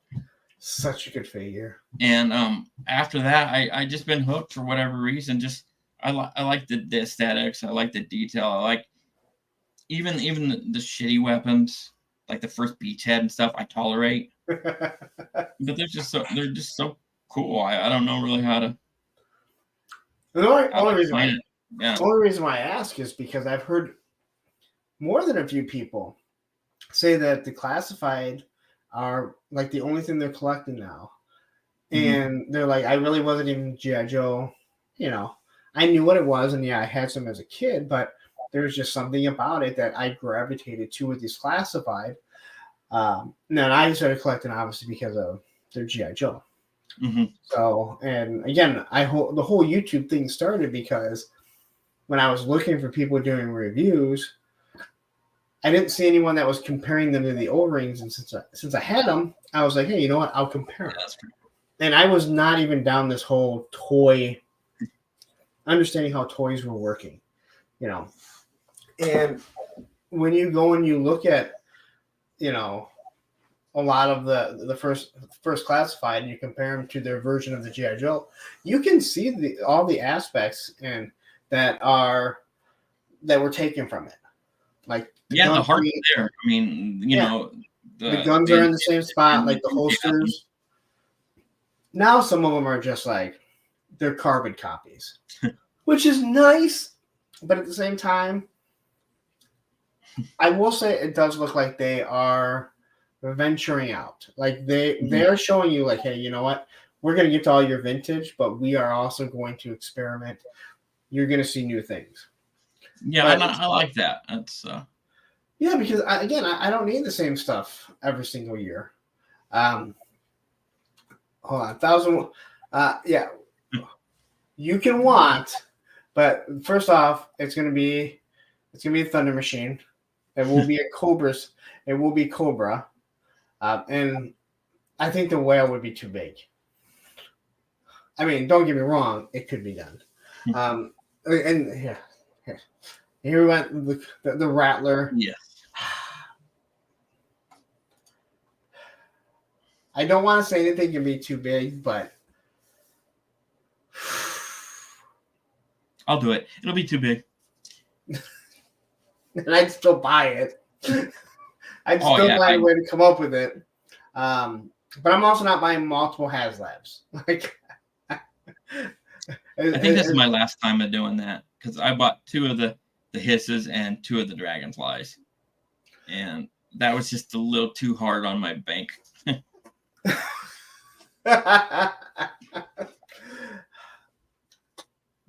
They look so good though. Like the rumor is that his tank is in the US, or they're starting to show up. I just want it. Like, I don't care. I just want it. Don't get me wrong. I like my 3D printed hisses, but I want that. Damn it. I just need it. Yeah. It's like it's paid for. Give it to me. But you know what? I will be happy. Oh, sorry. So I'm happy with 1 classified HasLab a year. I don't need 2. I can't afford to.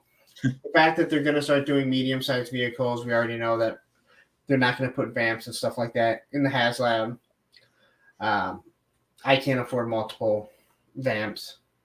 I mean, all the stuff that they've announced, like I said, I've pretty much said there's classified gargoyles that I'm going to pick up, and then some stuff here and there.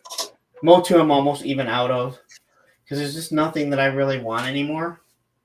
You know, if I see like an Origins figure that brings back something, that nostalgia from a kid, or that just looks really cool because I think it has a nostalgia feel. But some of the Origin stuff, that they're doing, they did have them, but they look awful. I'm like, I'm so glad I was out of Motu by then. As a matter of fact, I think now we know why Motu went from like 300 million to 10 million in sales in 1 year. Oh yeah, have you watched the Toys That Made Us?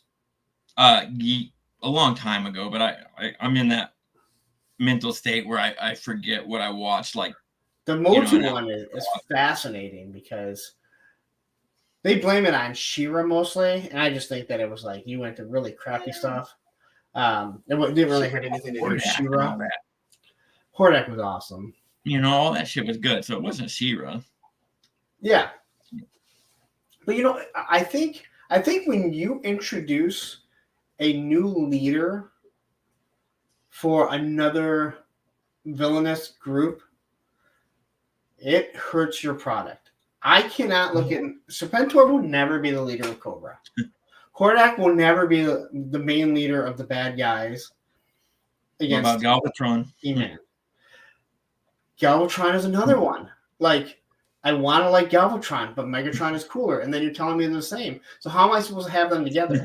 At least I can have Serpentor and Cobra Commander together, and Hordak and Skeletor together. But Galvatron, you're telling me they're the same person. Yeah. You know? And at least like Hot Rod and Rodimus Prime, they look the exact same when in robot mode. Yeah. You know, so you're not like, I need to have both of them. Where Galvatron actually was a way better toy than Megatron. I mean, Megatron was a great gun. Yeah, I'm one of those guys that just like he'll never be a tank to me or whatever else he turned into. He's always the pistol.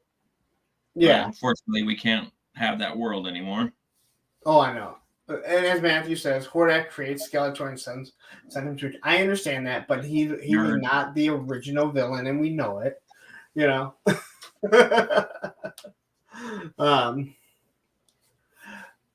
God Tank here says, I like. Speaking of Triple T, I just got all the Renegades. Have I ever told you my despise for Sergeant Slaughter? I've never had any of the Renegades. I didn't even want them. It's funny. I think I despised him so much because it's like he was just like he also became the leader, not the leader, but he was one of the main guys. I always hated Duke because I'm like, dude, the guy's a sergeant. There's actual other people on file cards, regular Joes that are the same rank as him, that he wouldn't be bossing around. And then there's all the officers, and it just drove me nuts. Now, I understand now as an adult that even sometimes rank doesn't really matter in units. You go back to Black Hawk Down where, they're in that big fight and the one guy's like, the one Delta kind of goes off, and the one guy's like, I'm a captain, and he's like, dude, listen, let me take some guys and go do this. And he was like, all right, dude, but it drove me nuts as a kid. Now, all these officers and Duke's in charge. I'm like, wow, Bill is a higher rank than you. But then you talk to people in the military, and they're like, yeah, dude, like, I would respect a captain in the Navy, but he doesn't really. I'm in the Army. He has nothing to do with me. Like, you're just respecting him because he's a higher rank, but technically he can't tell me what to do. So, but yeah, the Galvatron thing. I really like Galvatron too, but it's just like he's not Megatron. At least Rodimus was not Optimus Prime. That movie, I love that movie. I saw it at the theater. Yeah, I watched it a couple years ago also, but I watched it way back then, but when they re-released it in the theater a few years ago, I went and saw it, and I got the feels from it. I just like the G.I. Joe movie so much, I would not go see it in the theater. Like, I'm not spending that money. I'm not going to hate the whole Cobra Law thing. Yeah, it's pretty terrible. I still watched it. I still have it on DVD, but it is terrible. Yeah, I have it on DVD, and I've watched it. I own the Cobra Law figures. I don't think I bought them. I think they were a gift. Because I can't imagine saying I want that guy that doesn't have legs. Yeah. Matter of fact, that piece of that I still have it, but it's broken on him. So like the snake tail has just kind of been for years and years just dangling around. Because eventually it would just cut through, and it would just kind of cut right off. The wire. Like all these people yelling Cobra Law, and I know what you guys are doing. All right, I know what you guys are doing. Just like, when it comes to Shipwreck, I get it. Shipwreck is awesome. Got a parrot. I didn't like Shipwreck in the cartoon. Again, I just never liked them. My dad was in the Navy, and again, that's why I got the aircraft carrier. Of course, I had to have sailors. 7 shipwrecks. But yeah, to have that many shipwrecks and just be like, yeah, that's awesome. Let's see, Jay here says, classified Pythona would be sick, but she needs that soft, good cape and hood and a bunch of those weird accessories that she used in the intro to the movie. Make it a deluxe. I would buy that shit. I hope they never make Cobra Law. I mean, I know they're going to. Hold on 1 second. I gotta yell for a kid to come get this dog. You want to say hi, Roman? Here, say hi. Come here, say hi. There you go. Look, I know. Oh, look over there. Look, you're on TV. All right, give me 1 second here so I can yell for the kids.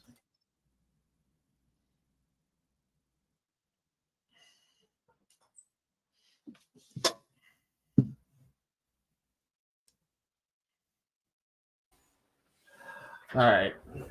You don't have to take that long for him to get up and be a bother. So So, are there any other lines that you see? Oh, I like the AWOC stuff. I like it a lot. I just can't. Oh, that's right. Yeah. If I get that, I have to cut out my classified a little bit, and I'm not going to Wait, do that. wait till you see the new ones. Really. Oh Yeah, man, it might be one of those where I pick up an occasional one just to open and display. that's how As I far feel as about. having, That's how I yeah. feel about them. Again, I'll say again. I think the AWOC, like if you gave it to a 5-year-old, they Oh, would they'd not. love it. They would not come back to you in 5 minutes with it broken. If I give a classified to a kid, I don't think it lasts that long. Yeah. There's no way that a Valaverse, especially the female wave or wave series 1, that they would survive. Masterverse, yes.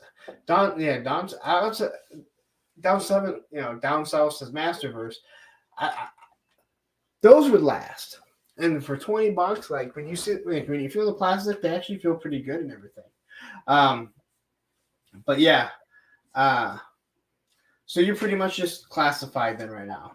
Yeah, as far as collecting, but like I kind of mentioned, I'll probably pick up an oddball like a Mythic Legions or a Cosmic Legions if I like that specific design.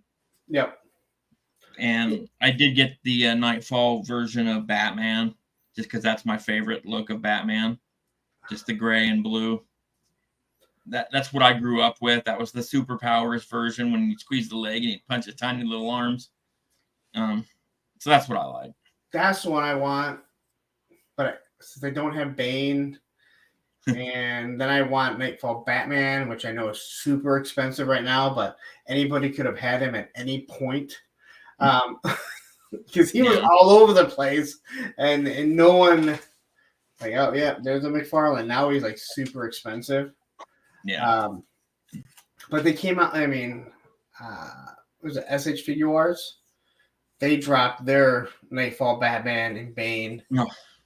And again, you're looking at like $150 to $200 for those two figures, but you can't buy one and not have like. Yeah. I mean, they show them together with him breaking Batman's back, and you're just like, I can't buy one and not have both of them. They're so. I love that storyline. I hate I guess I hate every Bane. I'm not one of those people that hated the third Batman film with Bane, but you had in other iterations where they made Bane just like this dumb steroid freak, and it's like, man, you read Nightfall, and he was the only one that figured out who Batman was, and he sent villain after villain after villain to beat him down to where he was completely broken. Where Bane, who has the super serum, who should have been able to crush Batman, but he didn't even want it to be that difficult. And he just, he crushes Batman. Like, he just destroys Batman. And you're like... Azrael, like right after the lunatic. Yes. So the whole storyline of the comic was great, and there's a few good figures. Yeah. That's the whole thing. Like, I if I do that, I'd want the Azrael, the actual Batman Azrael. You're gonna want Nightwing, even though he's not very prominent in it until after Batman's broken, and pretty much he has to come back and ask Azrael, like, what the fuck are you doing? Tim Drake is Robin. I know he has Tim Drake as Robin now, but I don't remember Tim Drake being on steroids and looking like, his Tim Drake, that McFarlane Tim Drake, what he looks like is Steve Sanders from 90210 trying to play a teenager, and you're like, dude, Steve, seriously. Or Dawson's Creek. Guy has like the deepest voice, like James Earl Jones, has a mustache and everything, and you're like, dude, you're not a kid, right? Yeah. He just goes that, and McFarlane, the whole 7 inches instead of 6 inches kind of pisses me off. It's like you're just doing it to be different, to be kind of stubborn. It is one of the. It's like you think so, but at the same time, all the Super 7 Ultimates and all the NECA are 7-inch. Okay. So it's like there are enough 7-inch figures, but I'm with you. Like, it's like I'd like to mix them with my classified and some photos or something, but it would look too goofy. Yeah, no, and they're a true 7-inch. Like they're a true 7-inch. Like you don't find them much smaller. But again, all the Batmans that he releases, like, I know he likes Batman. We all like Batman, but calm down on it, man. Like, and those stupid colored ones. It's just like, oh, like who buys that shit? But his like so action fakes here says quickly. McFarlane went 7-inch because of Spawn figures. Well, his original Spawn figures were like 5-inch, right? And Sergeant Reds, this is my toy store, John. I wish he would do more classic designs. Yeah, I think he's finally coming out with a classic Wonder Woman. Like why wouldn't he do like? Yeah, some of them are just, but he tries to repaint them to make them look like they are classic designs. It's like, okay, you have the classic colors, but the design is completely wrong. And then he kind of like waits, and then he'll throw out that figure with the classic design that you just bought with the colors, but doesn't look like it. And then here you go. He very rarely nails the face sculpts too. Like Spawn didn't start off with 7-inch figures. Maybe when it was Todd's Toys, I can look right now, and it's like a 5-inch, if that. They didn't have articulation. I mean, they moved up and down.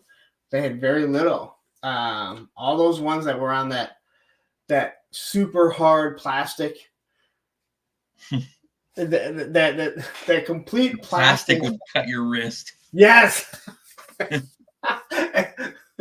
even as like a young teen or early 20s, like I don't know what was sharper, the razor you were trying to use to open it. Yes. It was like trying to open a Walkman. They were always in the plastic, so like no one would steal it. or allergy medicine. Oh. Like I just want to stop sneezing.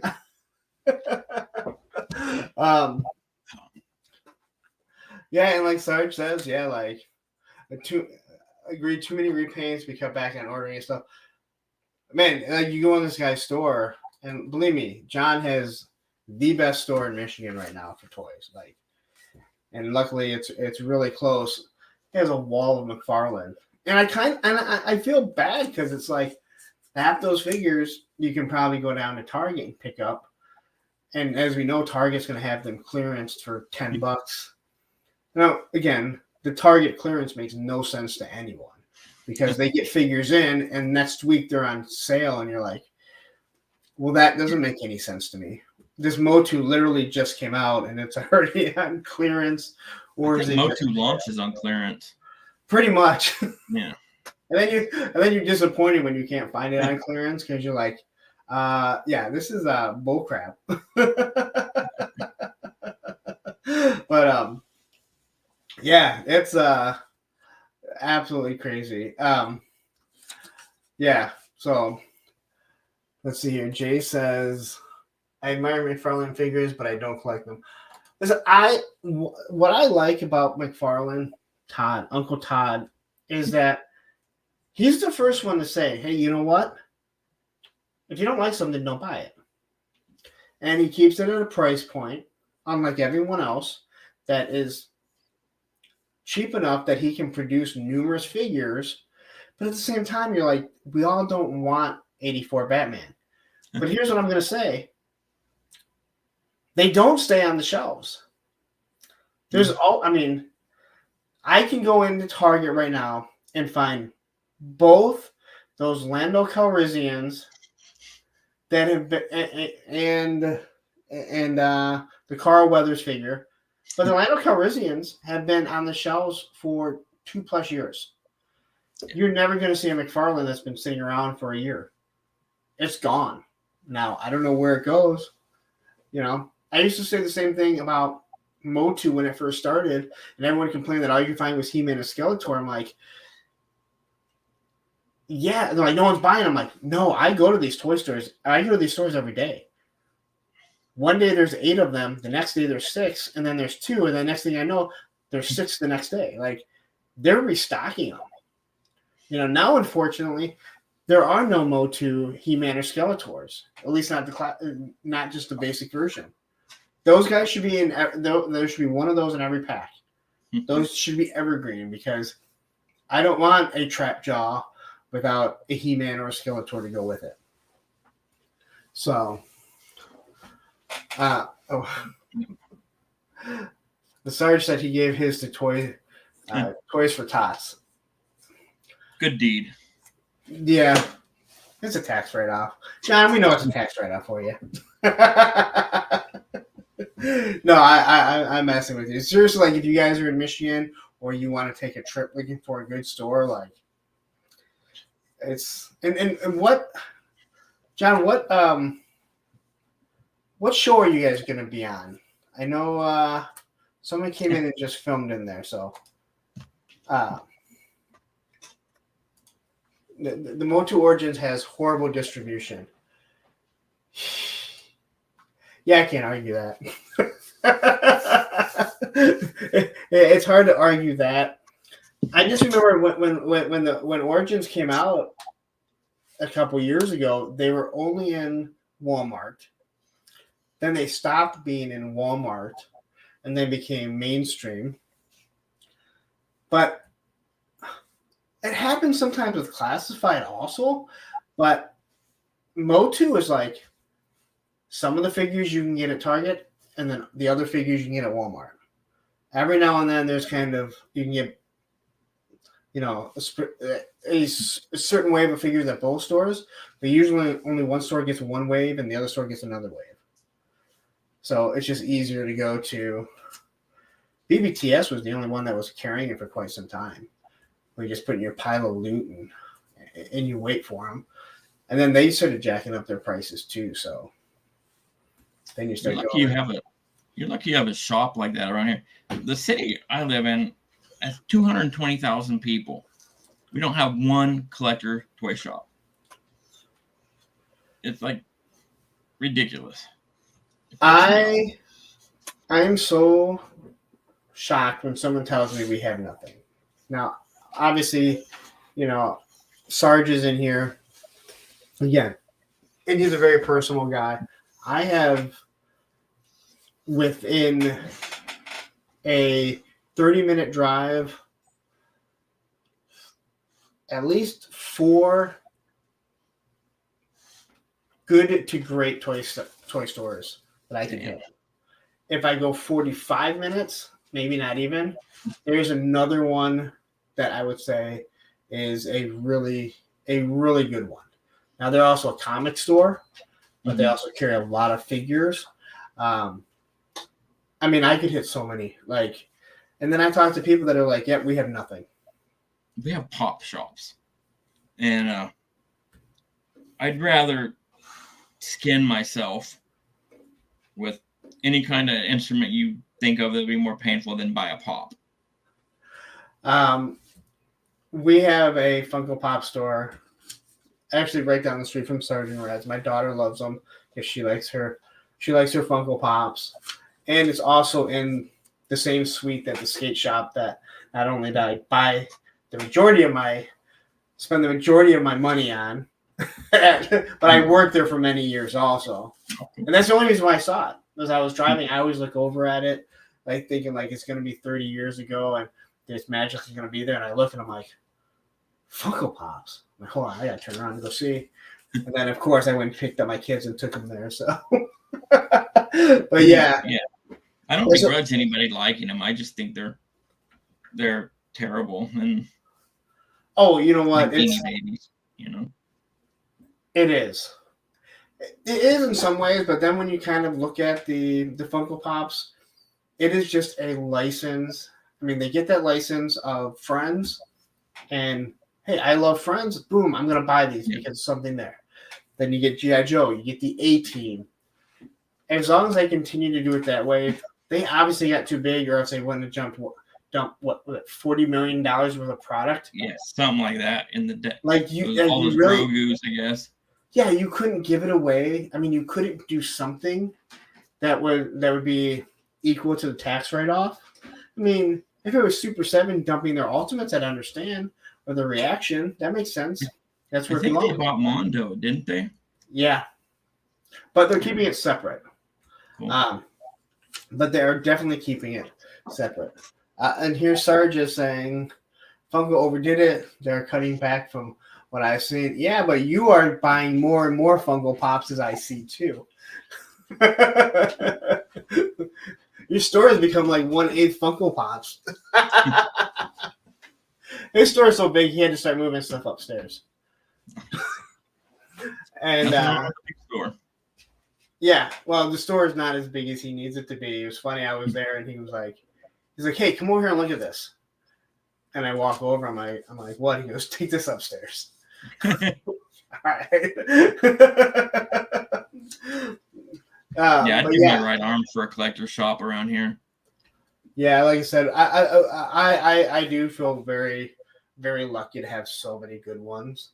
But the one thing that I can honestly say, if you find one like what we have here, just Sergeant Reds, just in general, if you need something modern, like, you don't need to go all over the place.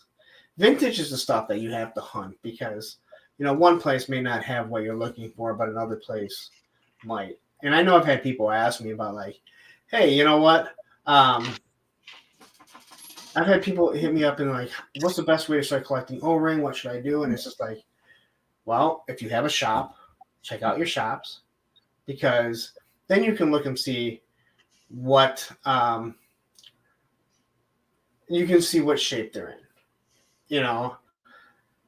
If you go on eBay, look at the people that have good reviews. There are people that solely deal with Mask, Star Wars, G.I. Joe, and you can see what what their ratings are. And I said, and the other thing is, start buying lots. Yeah. Find something, find $100 and just go through it and piece it out, and then be like, all right, buy 3 or 4. The thing I hate about eBay, you ever buy vintage stuff off eBay? I have. Yeah. When I was going through trying to pick up G.I. Joe stuff, when you would see that one seller would, let's say, break apart a vehicle, and it's broken into 3 different lots, and you're like, all right, so unless if I need like those treads, let's say I want the whole vehicle, well, if I'm going to bid on one, there's no way that I can't not outbid all the others.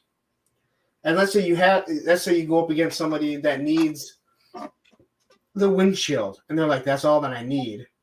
Now you're bidding against yourself, where it's like, come on, dude. I mean, I know what you're doing. You're just trying to make an extra buck here, but it's killer. It's one seller specifically I know that does that, and all his stuff is usually set on like a Cobra emblem. Yep. On his picture, and he parts out everything, and it's like, son of a. And there are some that will literally, let's say, break up. The ferret is the big one that I would see. The ferret, where it's like, it have like 2 wheels, the gun, and like the back piece on one. Then they would have the frame, and let's say another 2 wheels, and then the next is like, or I wouldn't have the 2 wheels. It'd have the frame and a couple other things, and then the next one would have, but there would be other stuff trickled into it too. And it's like, dude, you have the ferret. Like, you broke it apart so you could break it up, I mean, imagine going to a toy store, and that's how they have everything. They break it apart, and you're like, okay, well, I want the whole ferret. And they're like, oh, well, guess what? Because it's in pieces, it's going to cost you a little bit more. I'd also recommend people check out the Goodwill auctions. Their website has, auctions, and I bought a lots of figures on there. Goodwill auction? Yeah, it's called. I go to like shopgoodwill.com, and really? About once a week you'll see like a whale on there, or a lot of like 20 figures, and you're bidding, against other people who it seems like they overpay a lot, but sometimes you can find a good lot on there. I'm one of those people that I found a couple things at Goodwill or secondhand stores like that, but very, very rarely, very rarely am I one of those lucky people that when you see someone that like, look what I found at Goodwill, and when someone actually shows it to you and you can see it in the bag, there's other people that are like, oh, I just got this at Goodwill for $2, and you're like, no, you didn't. You pulled the sticker off. You just bought something at Goodwill and you slapped it on, on your whale, and you're like, I bought this for $10. Like, no, you didn't. Yeah, check out the website though, man. They got a lot of Joe stuff usually. Yeah, you're bidding against collectors that know their shit mostly. But yeah, you might be lucky. That's where the vintage stuff is becoming harder and harder for people. It's just, the majority of the people that are collecting, they know what they want, what they need, and how much it's actually worth. Yeah. The guys at work have asked me. They asked me for quite some time when I was buying the vintage Joes, like, well, how much is that worth? I'm like, whatever someone will pay for it. And they're like, what does that mean? I'm like, if the book says it's worth $50, but someone will only pay $30 for it, it's worth $30. If something says it's worth $50, but someone will pay $100 for it, it's worth $100. Those Vipers, when they first came out, they were worth $80. They're not now. No, they're still about $55. Yeah. Well, the Cobra Island Trooper. Yeah, that's people. They put the numbers on it. They put the numbers on it, and people want them. Yeah. So I think that's why the Eels are still. I mean, they just came out, but they're still pricey, and it's just because they were Amazon exclusive, and you can't get them anymore. And Emily said, yes, there's more coming out. Because she was asked, and even Lenny said, like, yeah, I even asked. And I was like, dude, are there going to be more? And she's like, yes, we are restocking them. That FOMO. Yeah. But, I mean, I have two. I have one coming from Pulse, too. I don't need more than that. Though I've seen a lot of bad things from them. Yeah, I've seen people where I've seen like the cloudy visors or cloudy helmets. And I've seen it where like because they come like this, where like everything around here it looks like it's melted. And I saw one person had it, and I was just like, and their attitude just kind of gave me like, I feel like you're one of those people that are trying to sabotage it, like you did something. But then I started seeing more and more, and I'm like, yeah, all right, like that's a problem because there's a lot of people that may not be opening stuff, and it does go back to why they need the window package. Yeah, they have it, they're doing it right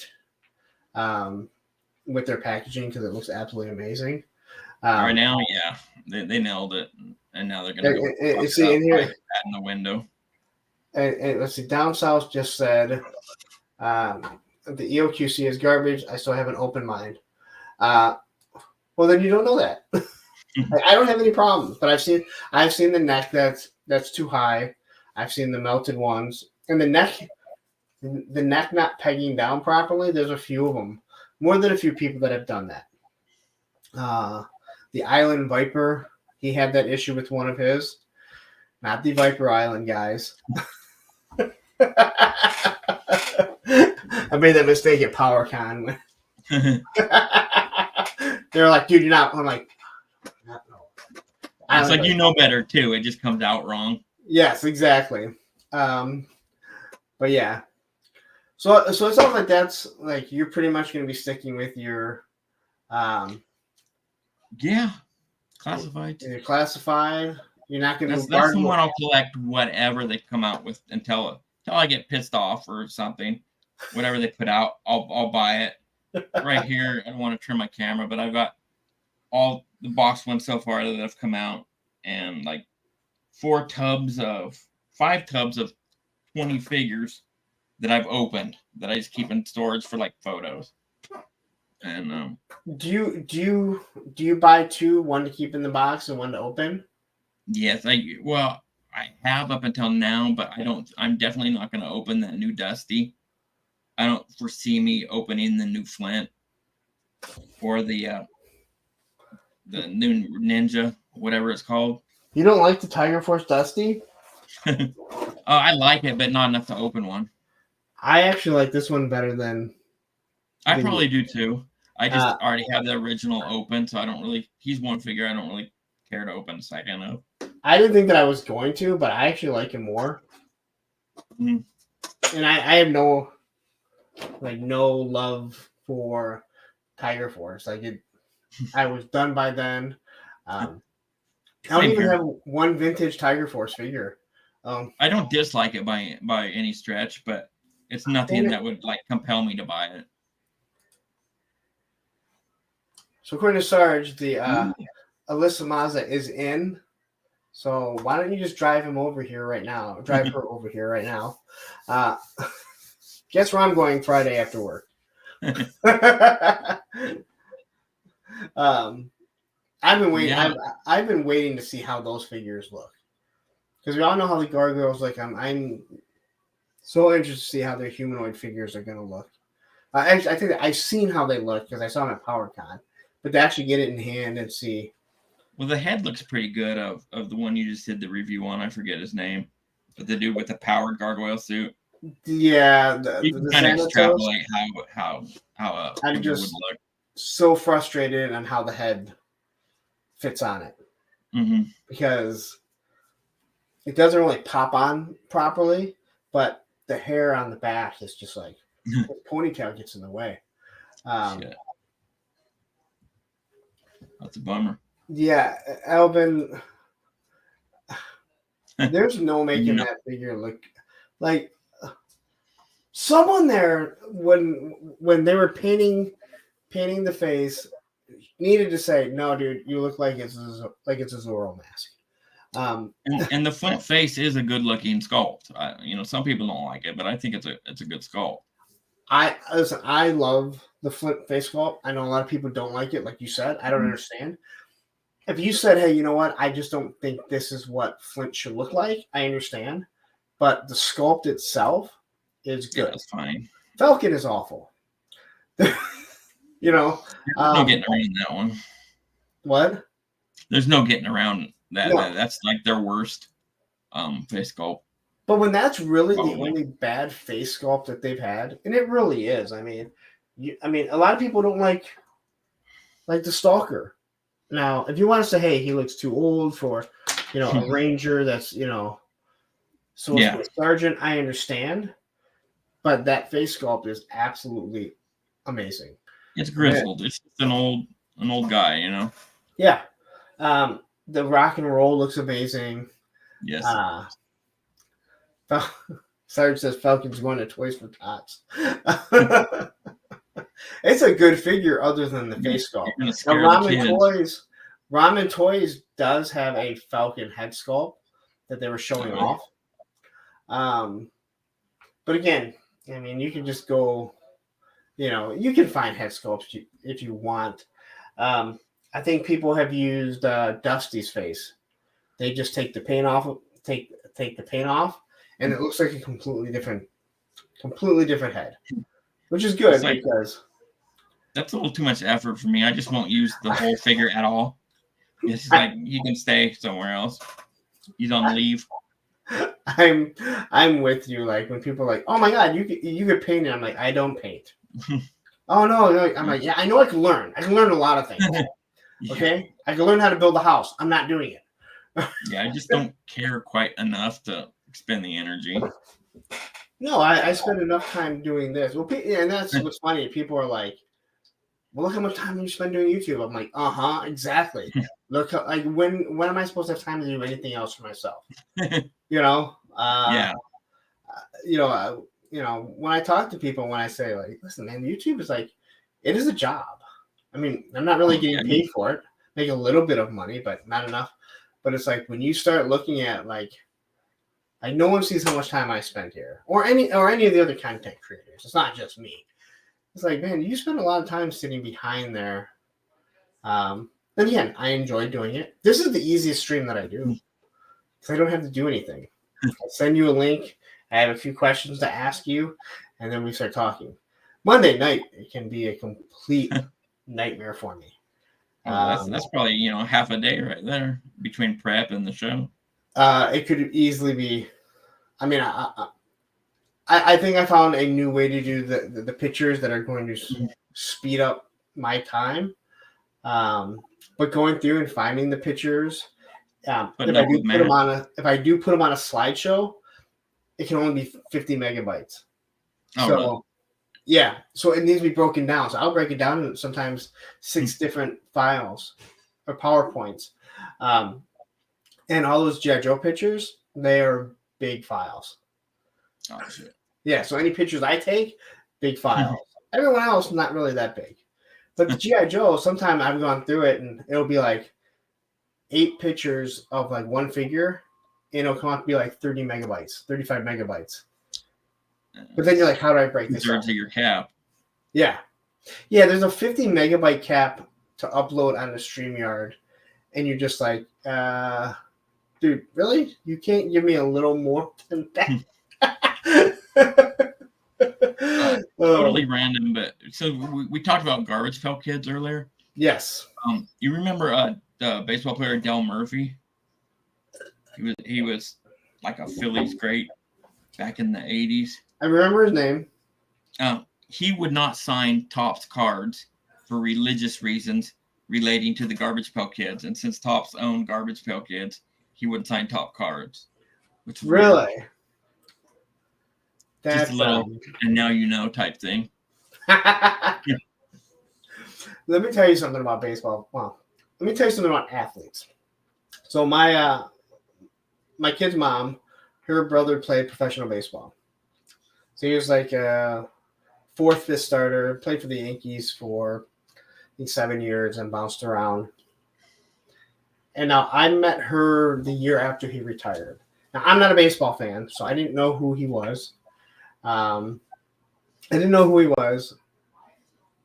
So, and of course, you don't really believe this stuff. When she tells you her brother played professional baseball, and you're trying to figure out her last name, like you're never gonna spell it right, And you're like Ken Caminiti, and well, that's what people would think.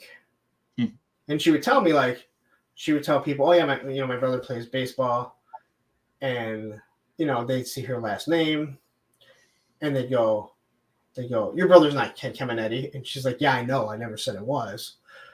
Like, that's not even my last name. But he was. We'd always go over there for like different family functions and everything, and so like the younger cousins and stuff, like he'd always like sign baseball cards or give them cards. And one day we're sitting in his den, and he has all these baseball cards that were signed. And I'm like, why do you have all these? He goes, yeah, Topps sent me the cards and said that they pay me $10,000 to sign them and send them back. And he goes, and I got them, and I just really liked them, so I just kept them, and I just didn't take the money. And I'm thinking, I wish I was in a position to turn down $10,000 at any point in my life. And it's fun, because everything's public record. Like, you can see how much money he made, and I'm just like, he signed a contract for like $9 million for 3 seasons. It was like his biggest contract. But like in this day and age, he'd make like $15 million a year for what he was doing. Mm-hmm. And it's just like, it's crazy to think of all that money that, these guys had, and they don't pay for anything. They don't pay for anything, especially when you play in New York. You don't pay for anything. But just to hear him say like, oh yeah, it's like, I just really like the card, so I just kept it. I'm like, well, what about the money? He's like, they just didn't pay me because I'm like, I want to be able to turn down $10,000 because I just don't need it. or baseball cards that you just sign and put on the desk or whatever. I don't turn down $10 when you get in the thousands. But like Shark was talking about, his affection towards basketball, Yeah. A few weeks ago, and going and getting stuff signed. That's the way I was with baseball as a youth. I always went to the Oakland A's games. So I Okay. would go and get people like Ricky Henderson and McGuire and Canseco to sign shit. And I'll say that they've always been really nice people compared to the others. I mean, take away all the steroids and other stuff away from the last two I mentioned. Who cares? But they were always really good to their fans and stuff. Ricky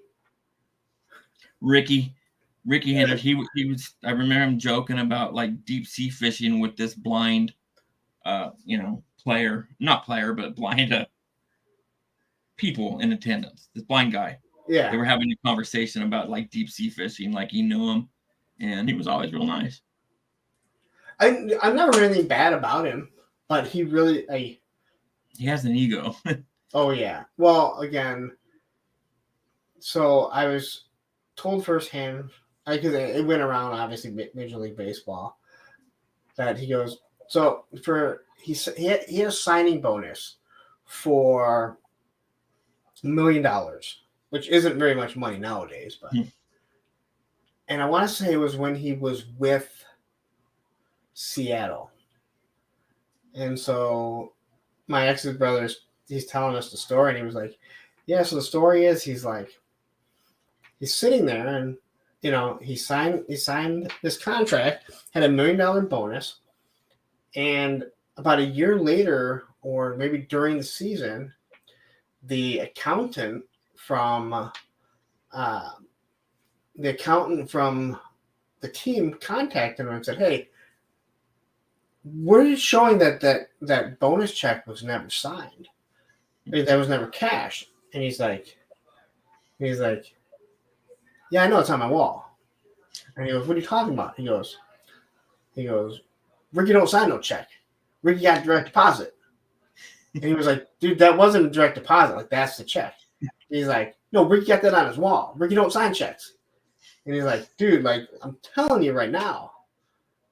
And he said the accountant's trying to explain it to him. And he's like, he's pretty much telling him, like, I'm not signing this check. I have direct deposit. He said the accountant finally goes, well, if Ricky wanted that money, Ricky going to sign that check and we're going to cash it. Can you imagine, though, like, not missing $1 million that was owed you? Like, I couldn't imagine. Like, it's like I know my stuff down to the dollar. Like, if somebody owes me or whatever, it's $1 million just boggles the mind. That you don't even notice that it's not there. And again, and you're talking about when they weren't even making the absurd amount of money that they are now. This would be the late 90s. So don't get me wrong, $1 million now is still a lot of money, but not when they're signing $40 million, $40 million deals per year. But that's what? That's going to be that Shohei Ohtani, probably going to get $50 million a year, something. Oh, he's going to get more than that. Oh my God! But he's doing something that no one's done since Babe Ruth, and that was a different time and a different era. Like he's amazing. I'm not a big baseball fan. I mean, to me, but I mean, you still would appreciate a good athlete, Oh yeah, like I'm not a big baseball, so I don't watch, but I listen to a lot of sports radio. Yeah. And I know everything that he's doing. And it's like, it was kind of like Ichiro. When Ichiro came over, and like people were like, dude, he's halfway down the baseline before he's even like made contact with the ball. Like he doesn't hit home runs, but like he's always on base. Like no one understood it. But yeah, it's it's the money is absurd. So crazy that the money's just so absurd with what these guys are making. It's not just them. There's a basketball player I think just signed for $70 million a year. Jeez. Which makes no sense because they don't even want to play a full season. Yeah. But I mean, and again, a lot of times it's like again, a lot of times it's they're getting one lump sum for a year. Like, did you follow hockey at all? No, not really. So back in '96, I'm sorry, in '97, the Red Wings won the Stanley Cup, and Sergei Fedorov was a free agent, and they wanted to sign him. He, for some odd reason, did not want to sign, and so he held out for quite some time. And the Hurricanes signed him to this. They signed him to an offer. Now the Wings could match it, and it was $26.2 million for the first season. Now after that, the next 3 or 4 seasons, it was $2 million a year. But they knew, like, they wouldn't have to pay it because it was only like if I forget how it was worded, but if it was worded where, like, if they made the playoffs, which the Wings would have, they'd have to pay the $26.2 million up front. Okay. And or they had to get to a certain point where the Hurricanes did not plan on making it that far, so they would have had it broken up. And when he signed the tender, the Wings matched it. They didn't care. They needed him. They ended up winning the Stanley Cup. I used to have a client that they were a representative of one of the parties, and they had a copy of the check hung up, and to look and see a $26.2 million check, just a copy of it. And I had asked them about it, and they're like, yeah, I think we represented not the Wings, not Fedorov. And I was just like, that's a lot of money. And they're like, yeah, one lump sum, $26.2 million lump sum. The fact that you can remember the number and you're just like, wow, like you're just looking at it and it's like, yeah. So that's crazy. Anyway, I want to say thank you for joining. It was great to actually. It was fun. Yeah, it was great to finally talk to you. Most people probably don't know, but him and I have actually never talked. We've chatted a lot. But I hope everyone got to know him a little bit better. Check out his channel. To watch. I think Matthew passed out somewhere along the lines. Either that or his wife got mad at him and said, "Hey, you know what?" But on my page, there is a link to his page. Because anyone on YouTube, they can connect to different YouTubers. So he is on there. He's a channel member. So anyway, go check out his stuff. Check it out. Just getting started. And again, that's why your stuff doesn't populate. Once you start putting out more videos, like I said, it took a little while for Punks on Film to show up. To the point I'm like typing it in and I'm like, what the hell? Like, where the hell is this at? Why can't I find it? I own the goddamn channel. Yeah, I planned to have a bunch more stuff out, but we talked and I have a few medical things going on that kind of sidelined it for a few weeks, but I should be any day now. There'll be some more videos coming on it. Yeah. And he actually, so I want to ask you, so you got the weapons rack that I sent you.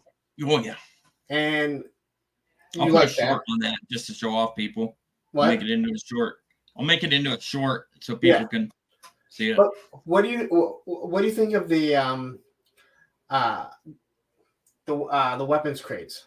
Oh, I really like them. I was surprised that the green ones that they were as good as they are for as cheap as they are. Yeah. Especially with the grayish silver handles on the green boxes. Yep. Looks really sharp. And I like the silver crate as well. My issue with the silver crate is that the thing slides out every single time. But the wood crates, those are sharp. Yeah, the lid stays down on them. The weapons don't fall off. Like when my buddy brought those over, and I'm like, dude, how much do you want to sell them for? I'm like, you know what? I'll see if anyone's interested.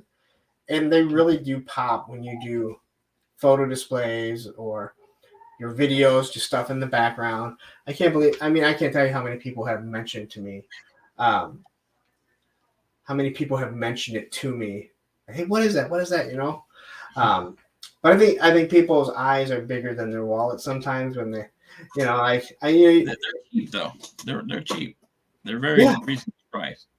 Yeah, I think The they're $8 for the. $8 for the silver, I think, and $5 for the green. I think it was 8 for the green and 10 for the. Okay, silver. You're probably right. You know more than. Yeah, I mean, I am the one selling them. The only thing I don't like about the silver though is it kind of bugs me that it's weapon instead of weapons. Great. The S not being on there just throws my brain off the way I think. But it's just a minor. Yeah, I know exactly what you're talking about. But everything else, and once I got the actual stand, put together, it's awesome. Yeah, I really have to put something together to explain something. Russell asked, just contact me through either Instagram or punkWithToys.gmail.com. I can send you the pictures and how much everything is if you guys are interested. Again, I think the crates the green is really sharp. I mean, yeah. I think he's also going to be doing a brown, so it looks like wood. Because he had asked me about a couple different colors, and I'm like, brown would look decent. The green just looks perfect because, it's my OnlyFans. my OnlyFans. That's. And the other one you showed me, the newer one, I'm definitely, once I get a little bit extra money, I'm gonna hit that one up and buy that because. Yeah, I have to figure out how. That's a play set right there. You know what, it really is, and the fact that he has that floor that goes with it, it really does set. The biggest issue with that is you have to find some way to kind of like lock it together, whether you use maybe some sticky tack or, my gosh, man, Russell, or you're on that skater one grinder. This is 2 different grinders, all right? 2 different grinders. I used to work out with a buddy that was bi, and I'm like, what the hell is grinder? Because he was telling me, and he started going into it, and I was like, he's like, dude, it is so nasty. I'm like, all right, like, he's like, the people that are on it are just so nasty. I'm like, all right, well, good to know. I won't fall for that one. Whatever floats your boat, right? Yeah. All right. Yeah. Russell, if you are interested, if anyone is, again, Instagram or Punk with Toys, send me a message there, or you can shoot me an email at punkwithtoys@gmail.com. My OnlyFans is deactivated right now because there are no fans that want to see that. But again, I want to say thank you. It's been great getting to know you. Hopefully, we'll be able to do a little bit more. I always have ideas of stuff that I want to do on YouTube. And then I start looking at I cannot spend 5 days on YouTube. I mean, I could. It's easy to do, probably. Yeah. Especially live streams. You just kind of start it, and sometimes you have to prepare, and other times it's an easy one like this. So, but anyway, again, thank you very much. Thank you to everyone who stuck around, Thanks, everybody. Who watched it. For me, goodbye. For Gio, see you. All right, you guys have a wonderful night, and we will see you Monday for Monday Night Toy Ramblings.